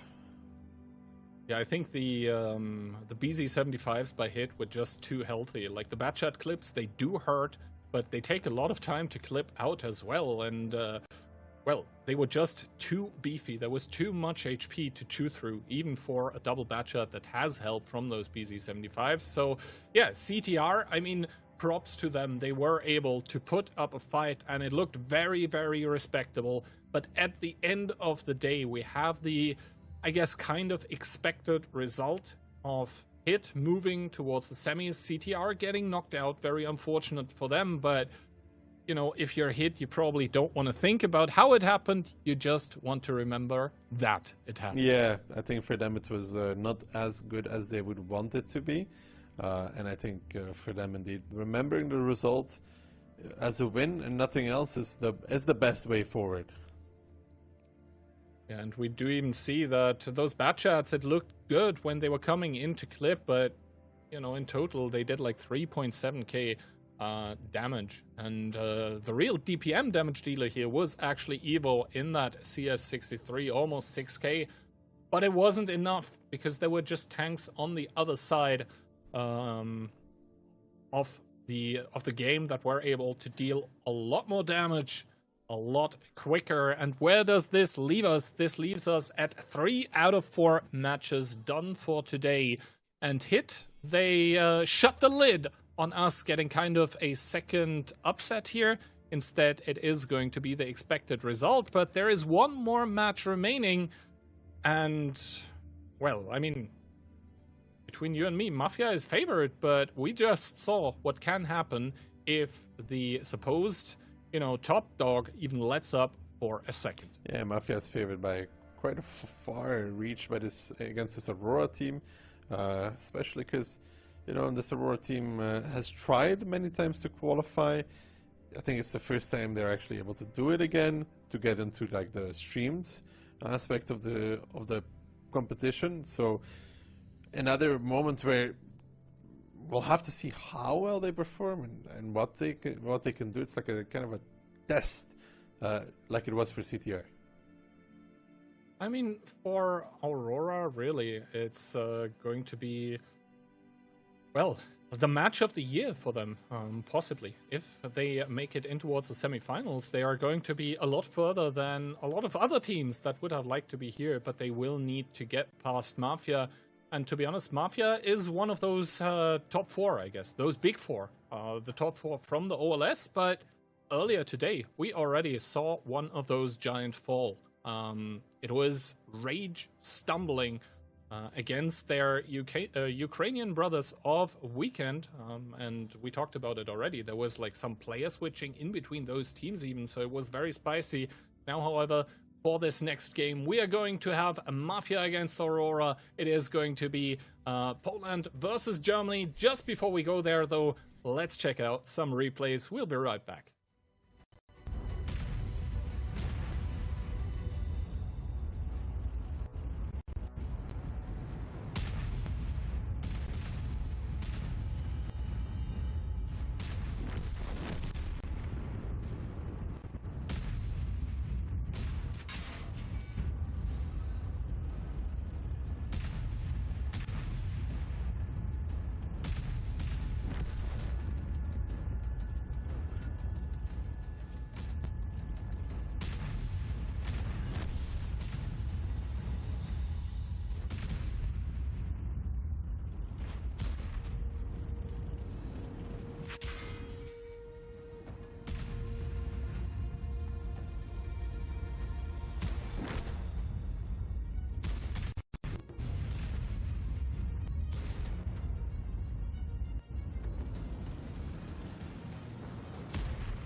This is the world's most advanced processor.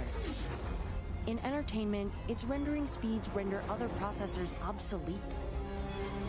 Powers cloud services for billions. Helps change the course of climate change. And uses AI to accelerate disease detection and cures.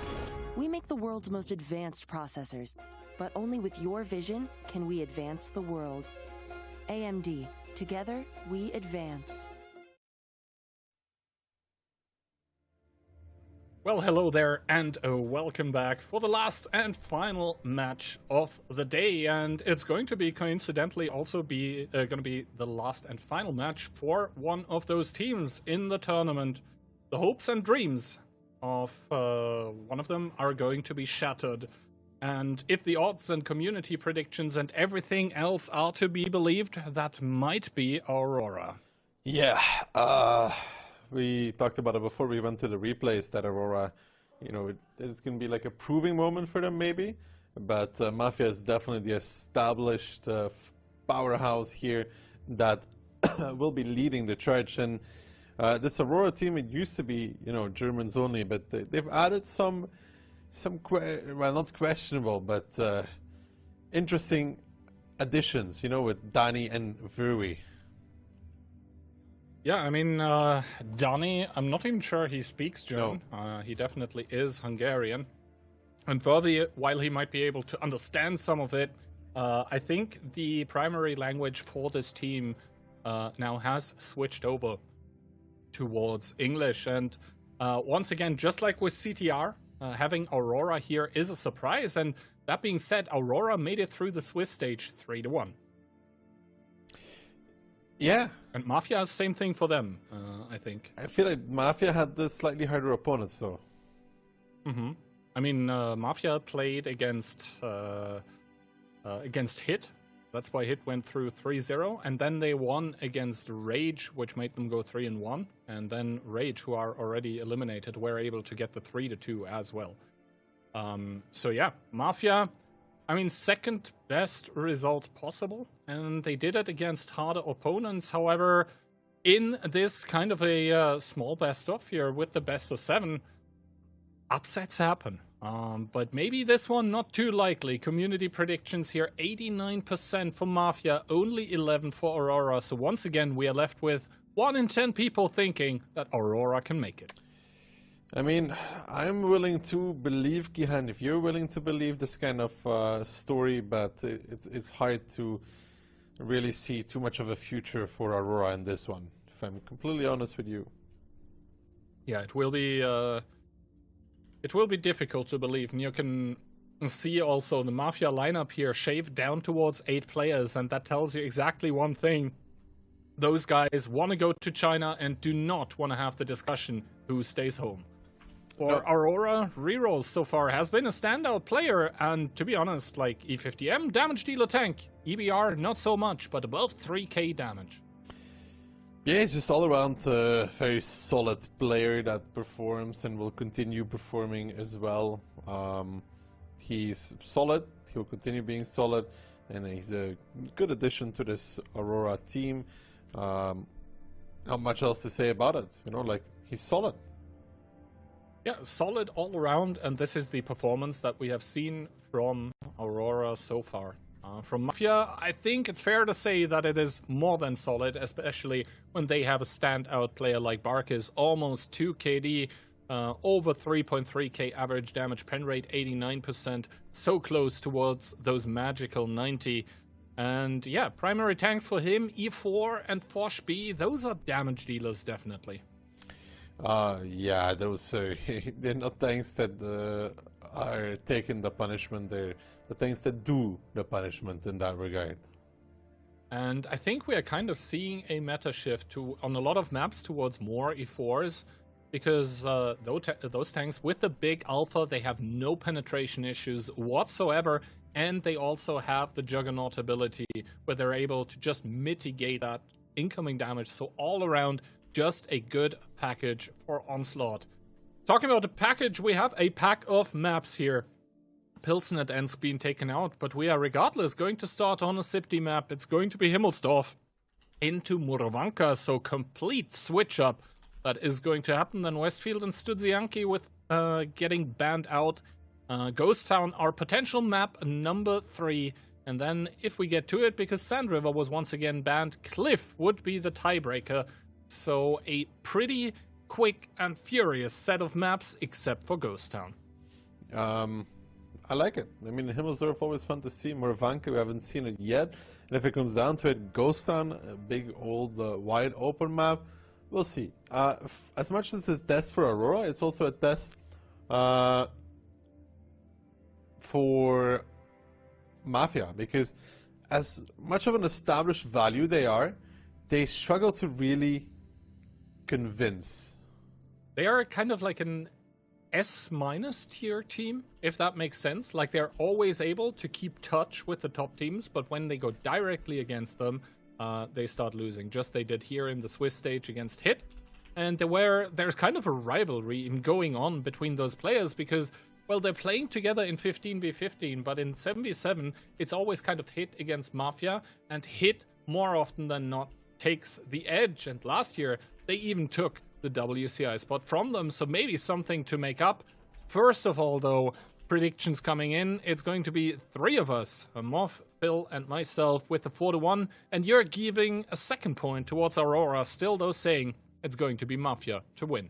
I feel like here I just predicted somewhere in the middle, you know, like as like Mafia or the 1.5. Yeah, I mean, just like it's like I said, you know, Mafia is a good team, right? They're an established value, but they haven't really convinced, you know. Yeah, they're always there, but always not quite there when it comes to being great. I mean, OLS Season 3, I think they were 4th, and it always, like, yeah, they are always there to beat the worst teams, but then they succumb to the pressure of playing against the best teams. But, well, Aurora arguably isn't one of those.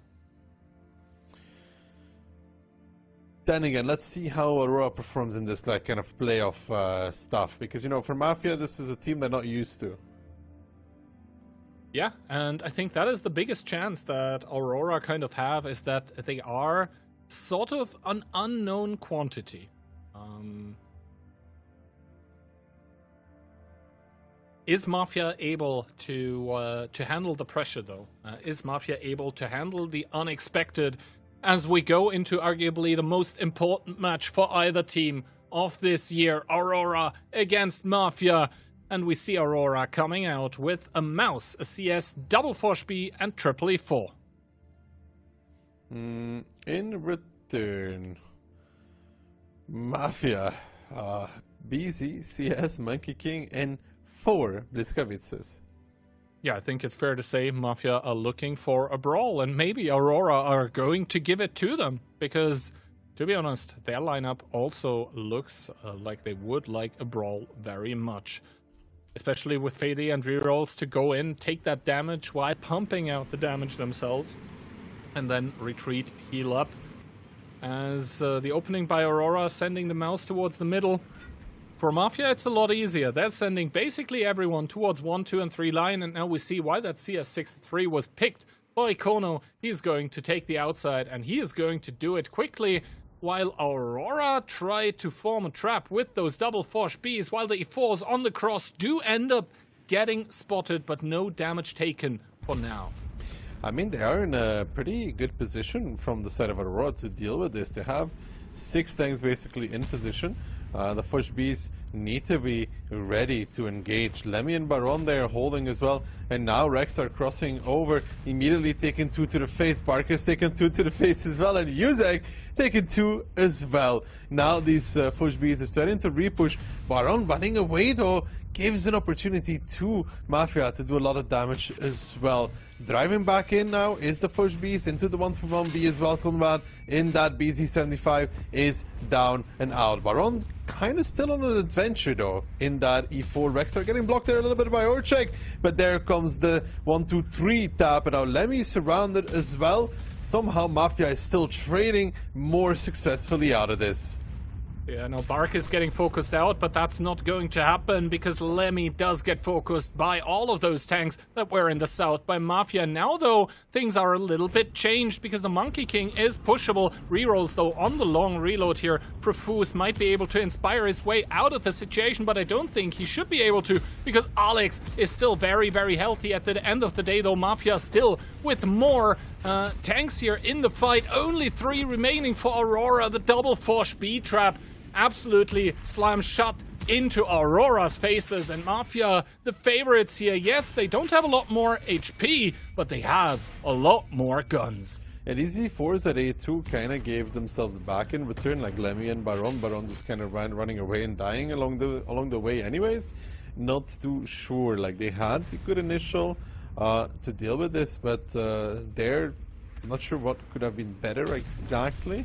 I feel like fighting would have been even the better option to give time to the other tanks to kill everything else, but that ended up being not that bad for Mafia. You know, the damage was very split. They took a lot of it on the crossing, but it was on 3 different targets.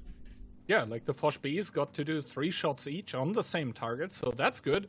But then the problem is that, well, that's essentially 800 damage on each of the BZs crossing over, but a BZ-75 is healthy enough to not really care that much about crossing and taking 800 damage if you're able to pick up tanks in return, and that is exactly what they did. So Aurora trying to lay a little bit of a trap, but digging themselves into a hole. And yeah, Baron, I mean, he was maybe trying to get out of there, trying to stay alive, trying to support his team further, but just like Barbarian earlier today, he ends up completely getting wrecked while driving away in that E4, and we can see those Bliskovitzers in close combat together with the Monkey King on Inspire and the CS63 all the way from the back. I mean, Kono had a fantastic game, 6,000 damage, and yeah, this is just what the Mafia lineup was about. Create a brawl and then let the DPM rule.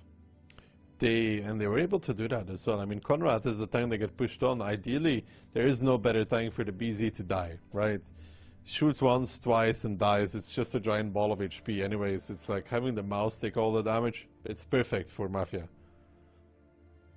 Yeah, and this means that the favorites are the ones to take the first round here on Himmelsdorf. But of course, sides are going to get switched, and we are going to get a second one of those, but already an eyebrow or two to be raised about Aurora, because you could clearly see they had a game plan. They were trying to do something, but Mafia just adapted so well. They were in position, Kihat, for this and still lost. That is the worst kind of game when you kind of expect what's happening and then you end up just losing against it while you have what's considered prime positions to deal with it. There's no worse. Yeah. I mean, Mafia making those Bliska guns simply sing. And the thing is, like, the Bliska, of course, it has less HP than, for example, a BZ. But effectively, maybe it has the same kind or even more HP if you think about the fact that when it pops the ability, it takes less damage. So it is quite the healthy tank and pretty difficult to blow up immediately, especially when you have Foch Bs that when they only have a time window where the tanks are crossing over towards the hangar, they aren't able to focus out properly. So Aurora now in this round number 2 are going to try and make a comeback here. Singular CS63, double Foch B, and quadruple E4. Mafia decided to one-up this amount of E4s, bring in 5 of them, a Monkey King and a CS63. That's again a very E4 heavy, but at the same time, though, they still have that CS121B that's very light. I think the win condition here for Aurora would be the Foch Bs getting in towards that second or possibly even third clip, like when they really start paying off. Whereas for Mafia, they just need to roll over the team of Aurora while the Foch Bs are reloading after their first clip. So that's going to be a matter of timing. Be You can see Mafia currently more focusing on countering this potential mid play. You see where the E4s are positioned together with the Monkey King as well, while establishing or trying to establish the CS63 on the hill to get that crossfire in. He will be facing off against a late CS63 from Aurora though. Is Alexandros going to be able to reset it? No, he misses actually, and Rexar, well, he isn't able to really retaliate, but does get spotted in return, needs to stay safe a little bit, but has that little tower to stay safe behind, even starts getting out as well. So far on the hill, Rexar winning the information game, and on the lower side, the only damage being dealt has been damage on towards rerolls. In a Fosh B, no ability active, that damage is permanent. You can see in return though, Monkey King starting to join on the 0 line. Big shot against Danny by Orchek as well. And Alex on the hill. Yeah, Aurora took one to line. But arguably, if you look at the positions, Kihan, I feel like you would rather be Mafia at this point. You're about to win the hill as well. Yeah, that Monkey King is going to come and reinforce the CS63, so that is going to be a 2 versus 1 on the hill, while on the lower side, Mafia really have it on lockdown. Oh, Alexandros here is, well, at least turned in the correct way, so he could be running away, but now Aurora, they do have a triple capture active. Is there a tank with a strike on the Mafia team? Well, possibly Rexar with the baby strike, but now Alexandros sees the Monkey King and is going to play ring around the rosies, but now the resets coming in towards those E4s. Mafia starting to strike back, but Conrad gets focused out in the open. Finally, the double Fosh B finds something. Baku tries to shield him, is unable to do so completely. Finally, though, rerolls out of shots. Yeah, but that took a lot of HP. Kono taking a big one as well. The resets are coming in now. Warcheck taking the strike, but they still have Profuse and the secondary tank on the hill. Conrad now from behind sees the CS63, does get the shot before he falls. That's minus 1.5k on Alexandros. Now Barkus realizing the trouble that's coming from behind, backing off Kono into the window. And right now Mafia up in HP, but positions are pretty tough. Position's pretty tough now. Bark is also double-tracked here. I think that is a big problem here. Those Juggernaut TDs, of course, they have the problem that their track HP goes to 1 when they have the ability active. Alexandros taking another big hit here on the cross, but that is not going to mean much because Feli once again has arrived, the German superstar. But Alex to pick it up as Rexar comes in to blow up Alex. This is not done yet.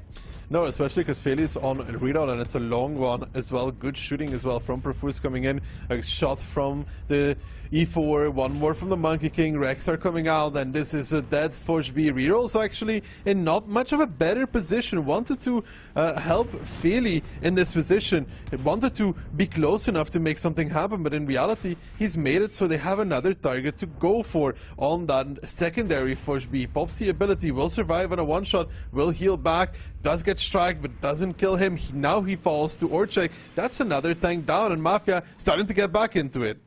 Mafia starting to get back into it as a Vervi and another E4 in the 1v2, but now Baron finds himself in the 1 versus many as well. Rexar taking a shot on the cross as Baron is desperately trying to get a shot in towards those one-shots. Dani, though, with the pickup onto Orchek, once again means gun advantage for Aurora, but the HP, they are oh so even, and a lot of that is on Profuse that is able to DPM down Baron. That also doesn't have the ability active. Now he is a possible 2-shot, but Rexar is able to pick up Lemisandros as well. That is dramatic. Finally, the ability coming in from Baron. This means now that the 1-to-1B is going to need 3 shots in total for that E4 if he doesn't bounce any. Doesn't look like it currently. Will Baron be able to get one more shot? He does in towards the Monkey King, and that is maybe what saves it here for Aurora, because Vervi was able to pick up a strike, might be able to kill Profuse. The strike goes down, so does the Monkey King. Well, it's potential win for either of the two teams. If Rexar can pick up the strike, then Vervi is not a one-shot because of the level 2 ability. It gives enough reduction, I think. Would need to look it up exactly.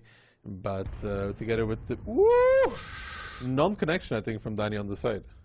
Oh, that was... Well, the thing is now Vervi knows where both of them are. He's kind of a wild card, especially since one of the shots does miss him. You can see Yuzek on the long reload, and of course Dani knows this. He is trying to get closer to maybe even remove Rexar from the game. Rexar finally has this strike active here, and now It is the question of RNG. Is 750 a one-shot for the gun of a T110E4? Well, it is exactly 50% of the time.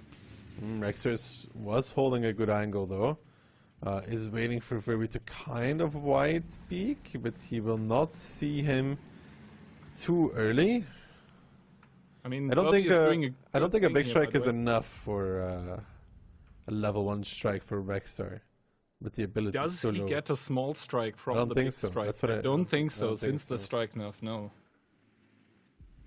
Currently, of course, also the question which team has dealt more damage, as they do find themselves in a 2 versus 2 situation, but this one is so volatile that I am pretty sure we are not going to go down towards a draw. Rexa managing to drive a little bit further, spots out Verby without getting spotted.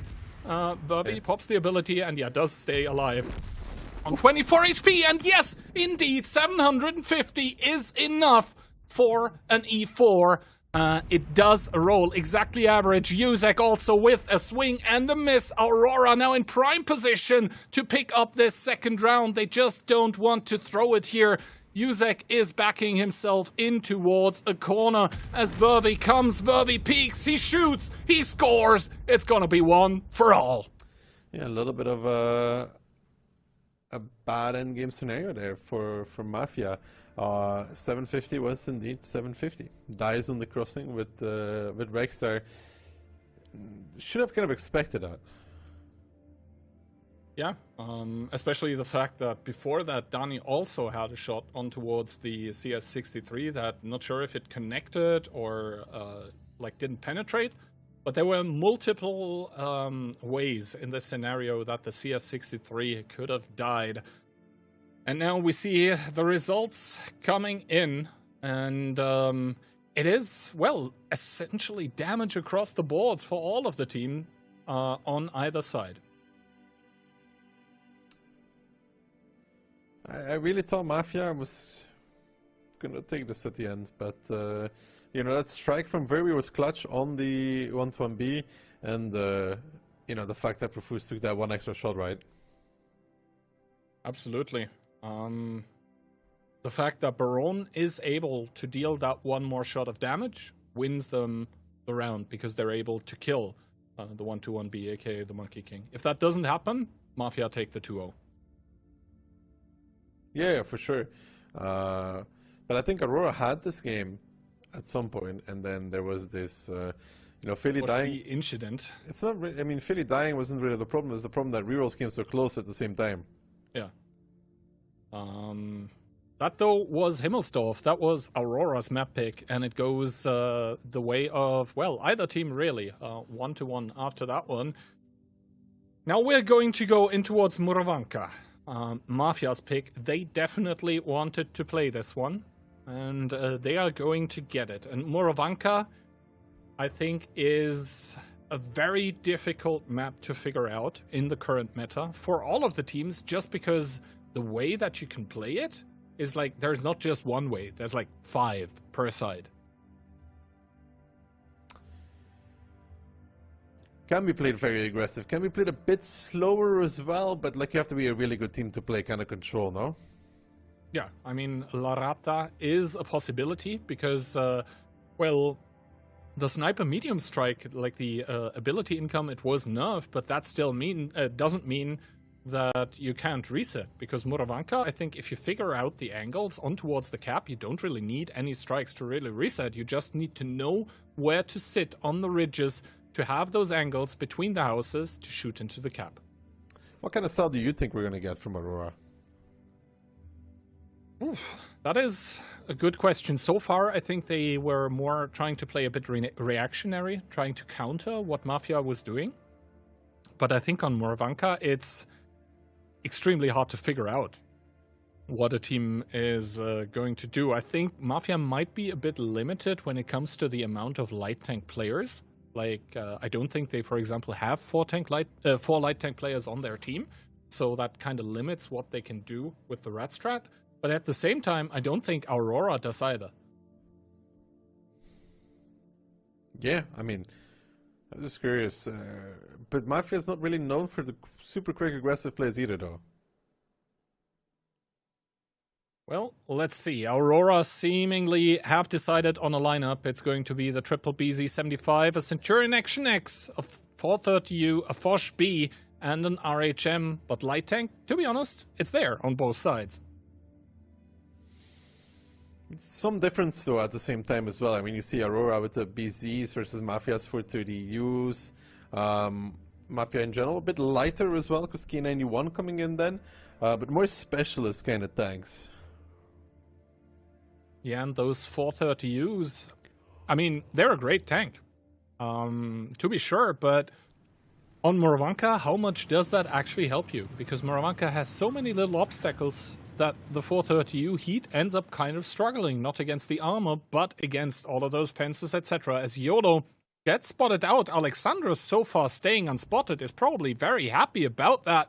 YOLO doesn't really know what's happening. Lemmy taking one shot by Orzhek in that AX, but does make it towards the middle, where Barkis is also going in that 430U, but he might get clipped soon by Feli.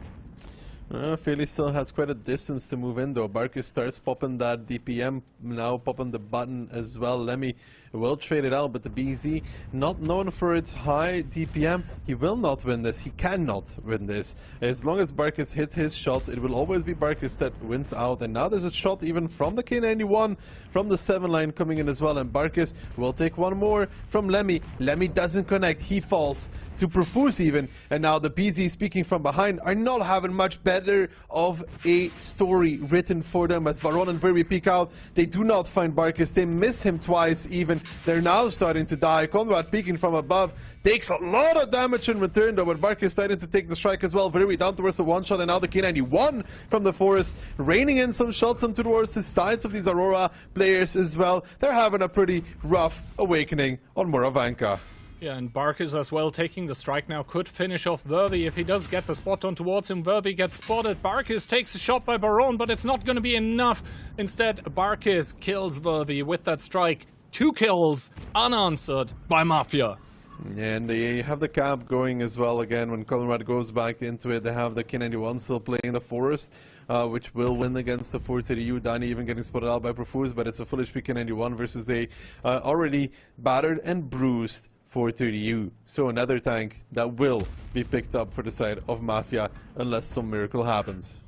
Well, YOLO being rotated now for the team of Mafia as well, so just in case that K91 somehow loses the 1v1, they are going to make sure that the 430U does not come out. Profuse, though, with the kill, shuts it down. Barkis, another shot in towards Baron. He was at the point of contention at the start of the game, and still he is alive here.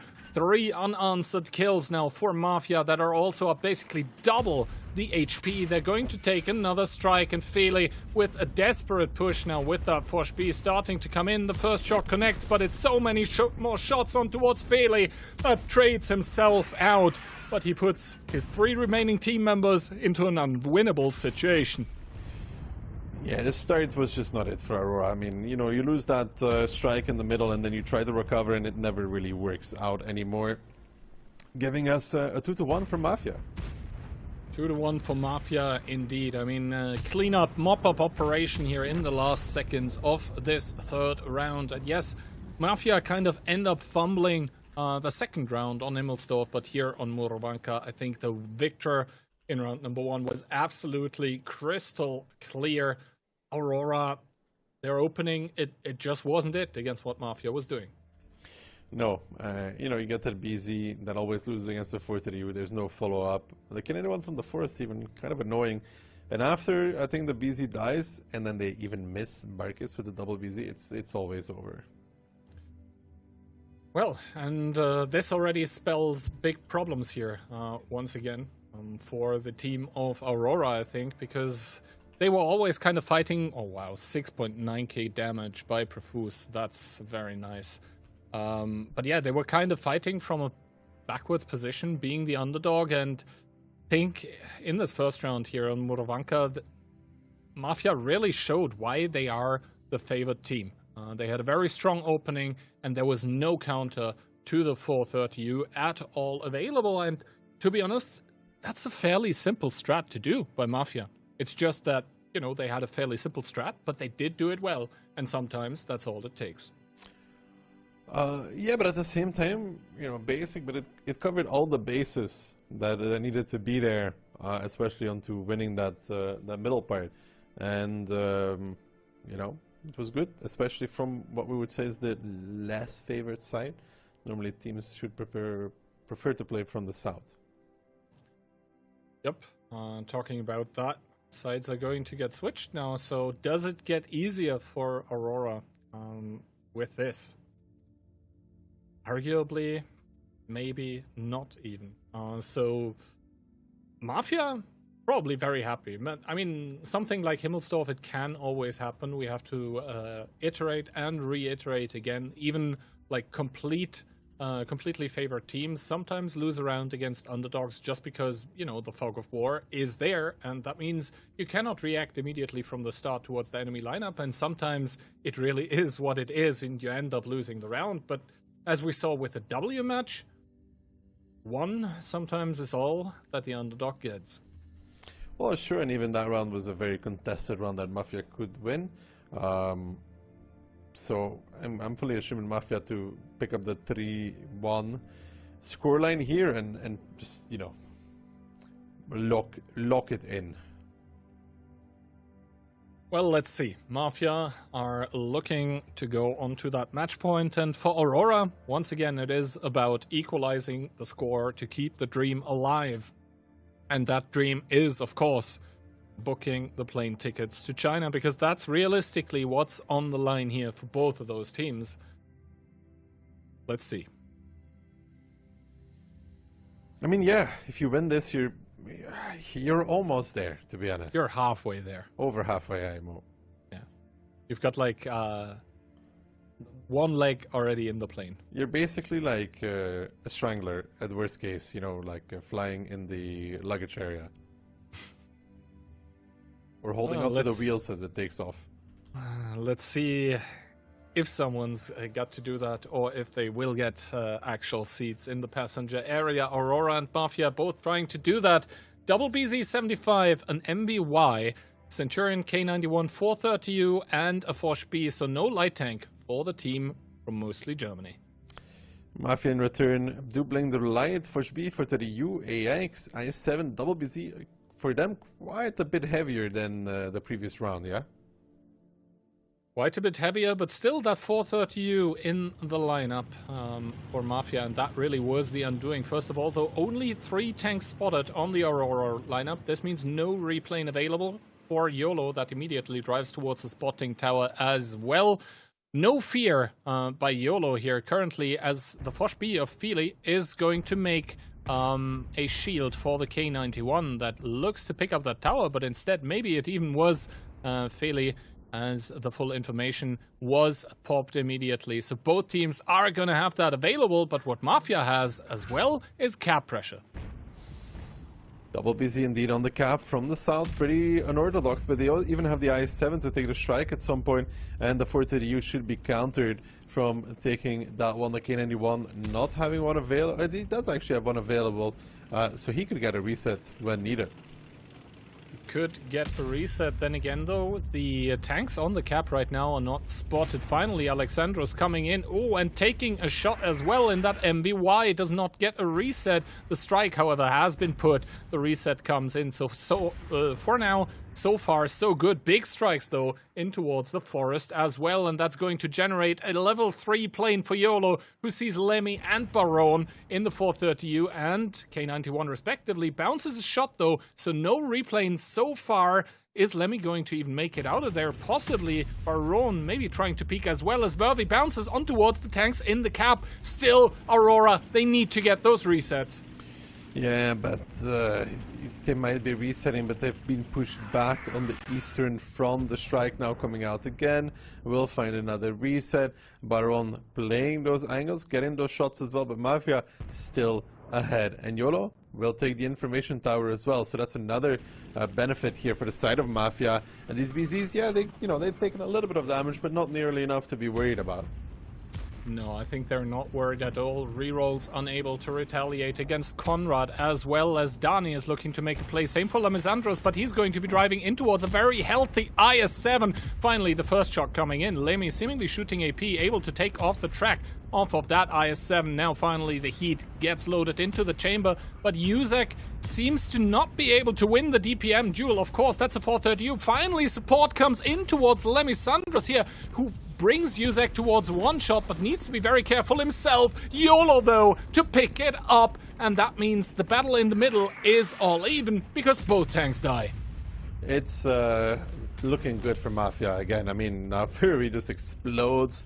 Again, they lose this mid-fight a bit later this time around than the first time, but they still end up losing this mid-fight, which gives Mafia another huge advantage. And right now, it's Mafia all around, as they are looking towards putting themselves in a much, much better position for the WCI in November. 3 tanks left standing before the match point, and I think that's a big relief for them that they're halfway there.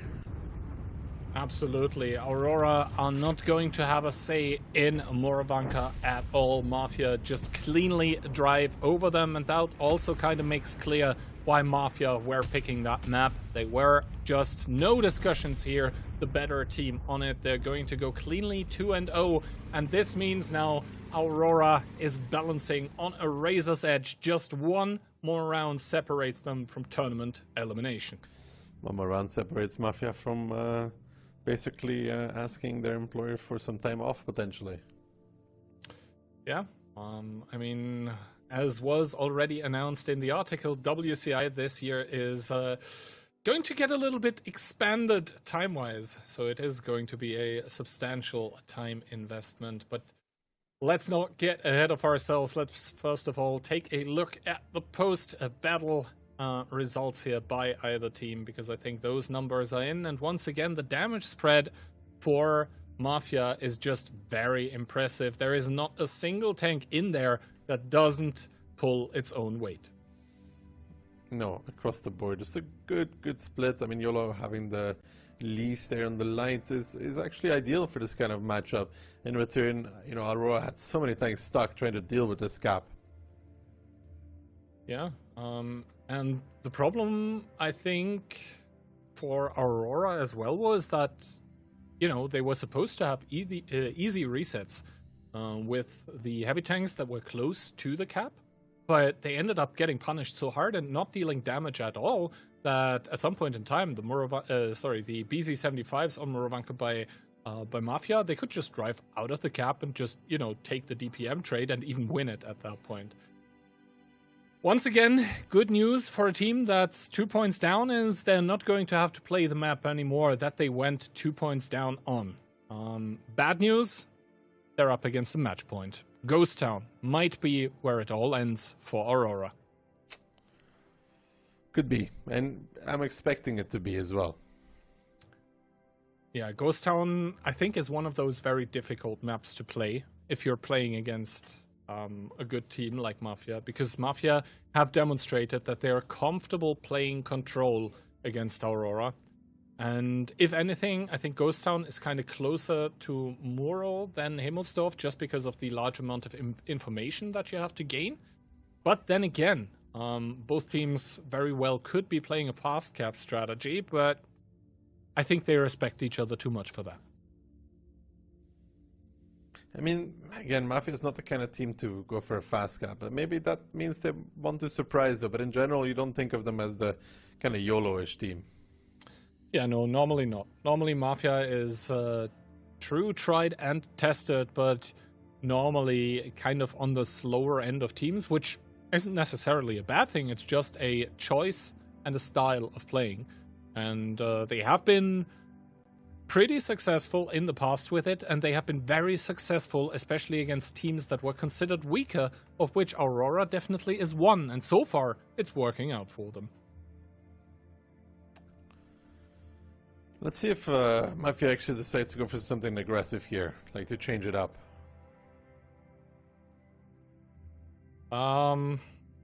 Looks like no. First of all, though, Aurora's lineup. Triple BZ75, CS63, Leopard 1, T124, and the light tank. However, you know what Mafia is doing, Daki. I think it is maybe La Rata inspired. Yeah, I think Mafia, as predicted, though not like to play too aggressive. They're going to be playing the control game. It will be on to Aurora to sniff this out, though. Let's see how many tanks the planes of each team are going to hit. I think the initial amount of information is going to be a crucial point as towards what exactly is going to happen. And to be honest, I mean, you know, Mafia have 3 strike mediums, but still Aurora have 2 of their own. But oh, look at the double light tank. They find so many tanks on the enemy team, but actually it's going to be 3 per LT, so no replane available for both Kono and YOLO, while Alex still has one because he didn't use it. Lemmy, though, getting spotted on the cross, but doesn't take damage so far, while the triple BZ75 of Aurora have arrived. That indeed is an all-in cap attempt by the team of Aurora. Already Orchek pushing up so far, wanting to duel with this Leo. Might even go for the Ram!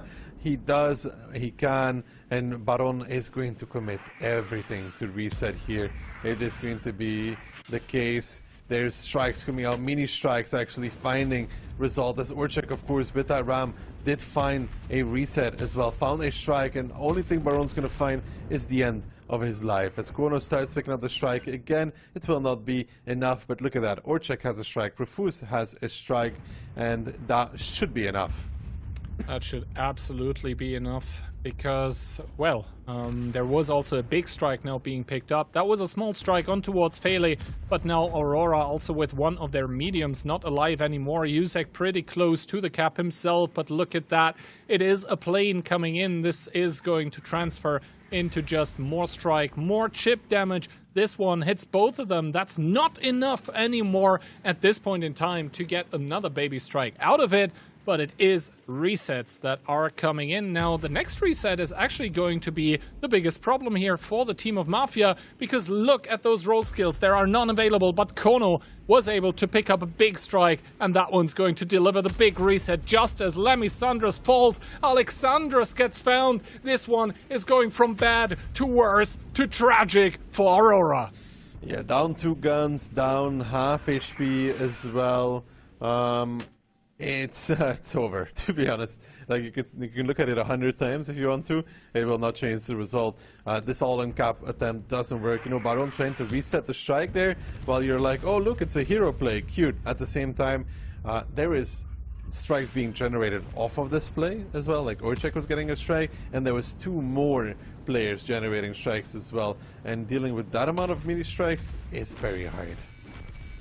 I mean, you say it's very hard, I say it's impossible, as we see 2 more strikes, removing 2 more of the Aurora players from the game, as Conrad takes a truck ton of damage but can still afford to do so. Rerolls falling, Alex on a one-shot, and Dani now getting found. This is the end of the hopes and dreams of Aurora, and Mafia make a huge step towards Suzhou. They make a huge step towards China.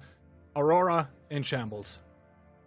Yeah, the teams that we expected to be in position to go to China are in position to go to China. It's unbelievable. For how worried these teams were that they weren't going to make it, it's absolutely funny. You know, like, oh yeah, I think half of them were sweating at night, like, what if I don't make it to China? What if I don't make it to China? What if I don't make it to China? Kian, what if I don't make it to China? But, like, you know, in the end, all good, I guess. Well, in the end, all good, at least if you hold it with the team of Mafia. I think there are going to be quite a few disappointed faces on the side of Aurora. Maybe a couple or maybe all of those players were hoping for the secret chance to make it over, but it is not going to be. Instead, the favorite team of Mafia, and once again, like, props to them, look at that damage distribution. It is damage all over across the board. Everyone's pulling their weight. It is a concerted team effort. Sure. I mean, everybody contributing in this kind of battle for the side of Mafia. And, you know, they're very happy. You know, W Hit and Run and Mafia are all extremely happy right now. Absolutely. The ones who win tomorrow will be even happier. Absolutely. I mean, the people or the teams that make it to the grand final immediately basically have the tickets, right? But the ones that made it to the semifinals already, they still got the safety net of going in towards the wildcard qualifier for WCI, which I believe it's going to happen on the 23rd of August. But already, the teams that won today, it was a huge step for them. Talking about that, by the way, here is the roadmap for the rest of the year. And, well, the first part of the finals of the AMD Onslaught Legends Cup number 4, it has concluded. Today was the first day of the playoffs. Tomorrow we are going to have semifinals and finals, which are also going to lead, of course, in towards the wildcard qualifier. Then later this year, in October, we're going to have the Onslaught Legends Series number 4. And then in November, the tournament that 4 teams are still trying to qualify for on the European server. It's going to be the World of Tanks Championship International 2025 in Suzhou, China. That being said, there is another server where teams also want to try and qualify for that, and that is going to be on the North American server. And just like we had the playoffs day 1 today for EU, later today or tonight, if you live in a European country, those matches are also going to be broadcasted, and it's going to be, I believe, Darky, on your channel, because we are going to rage you after. Yeah, I'm going to watch it. Drops for that as well. So thank you very much for casting with me. I hope you had as much fun as me while I wasn't being it's been a long day, called a dog, but don't worry. It's been a long day, you know, like I rushed home from London to get here. It's been a long Mr. day. Worldwide at this point. Listen, you're like the guy I came back early to cast with you. Like, it's unbelievable. And I appreciate it very much. But yeah, I wish you a lot of fun casting NA later tonight. And I think for now, that's going to be all she wrote for the stream. We'll be back tomorrow, same place, same time. See you then.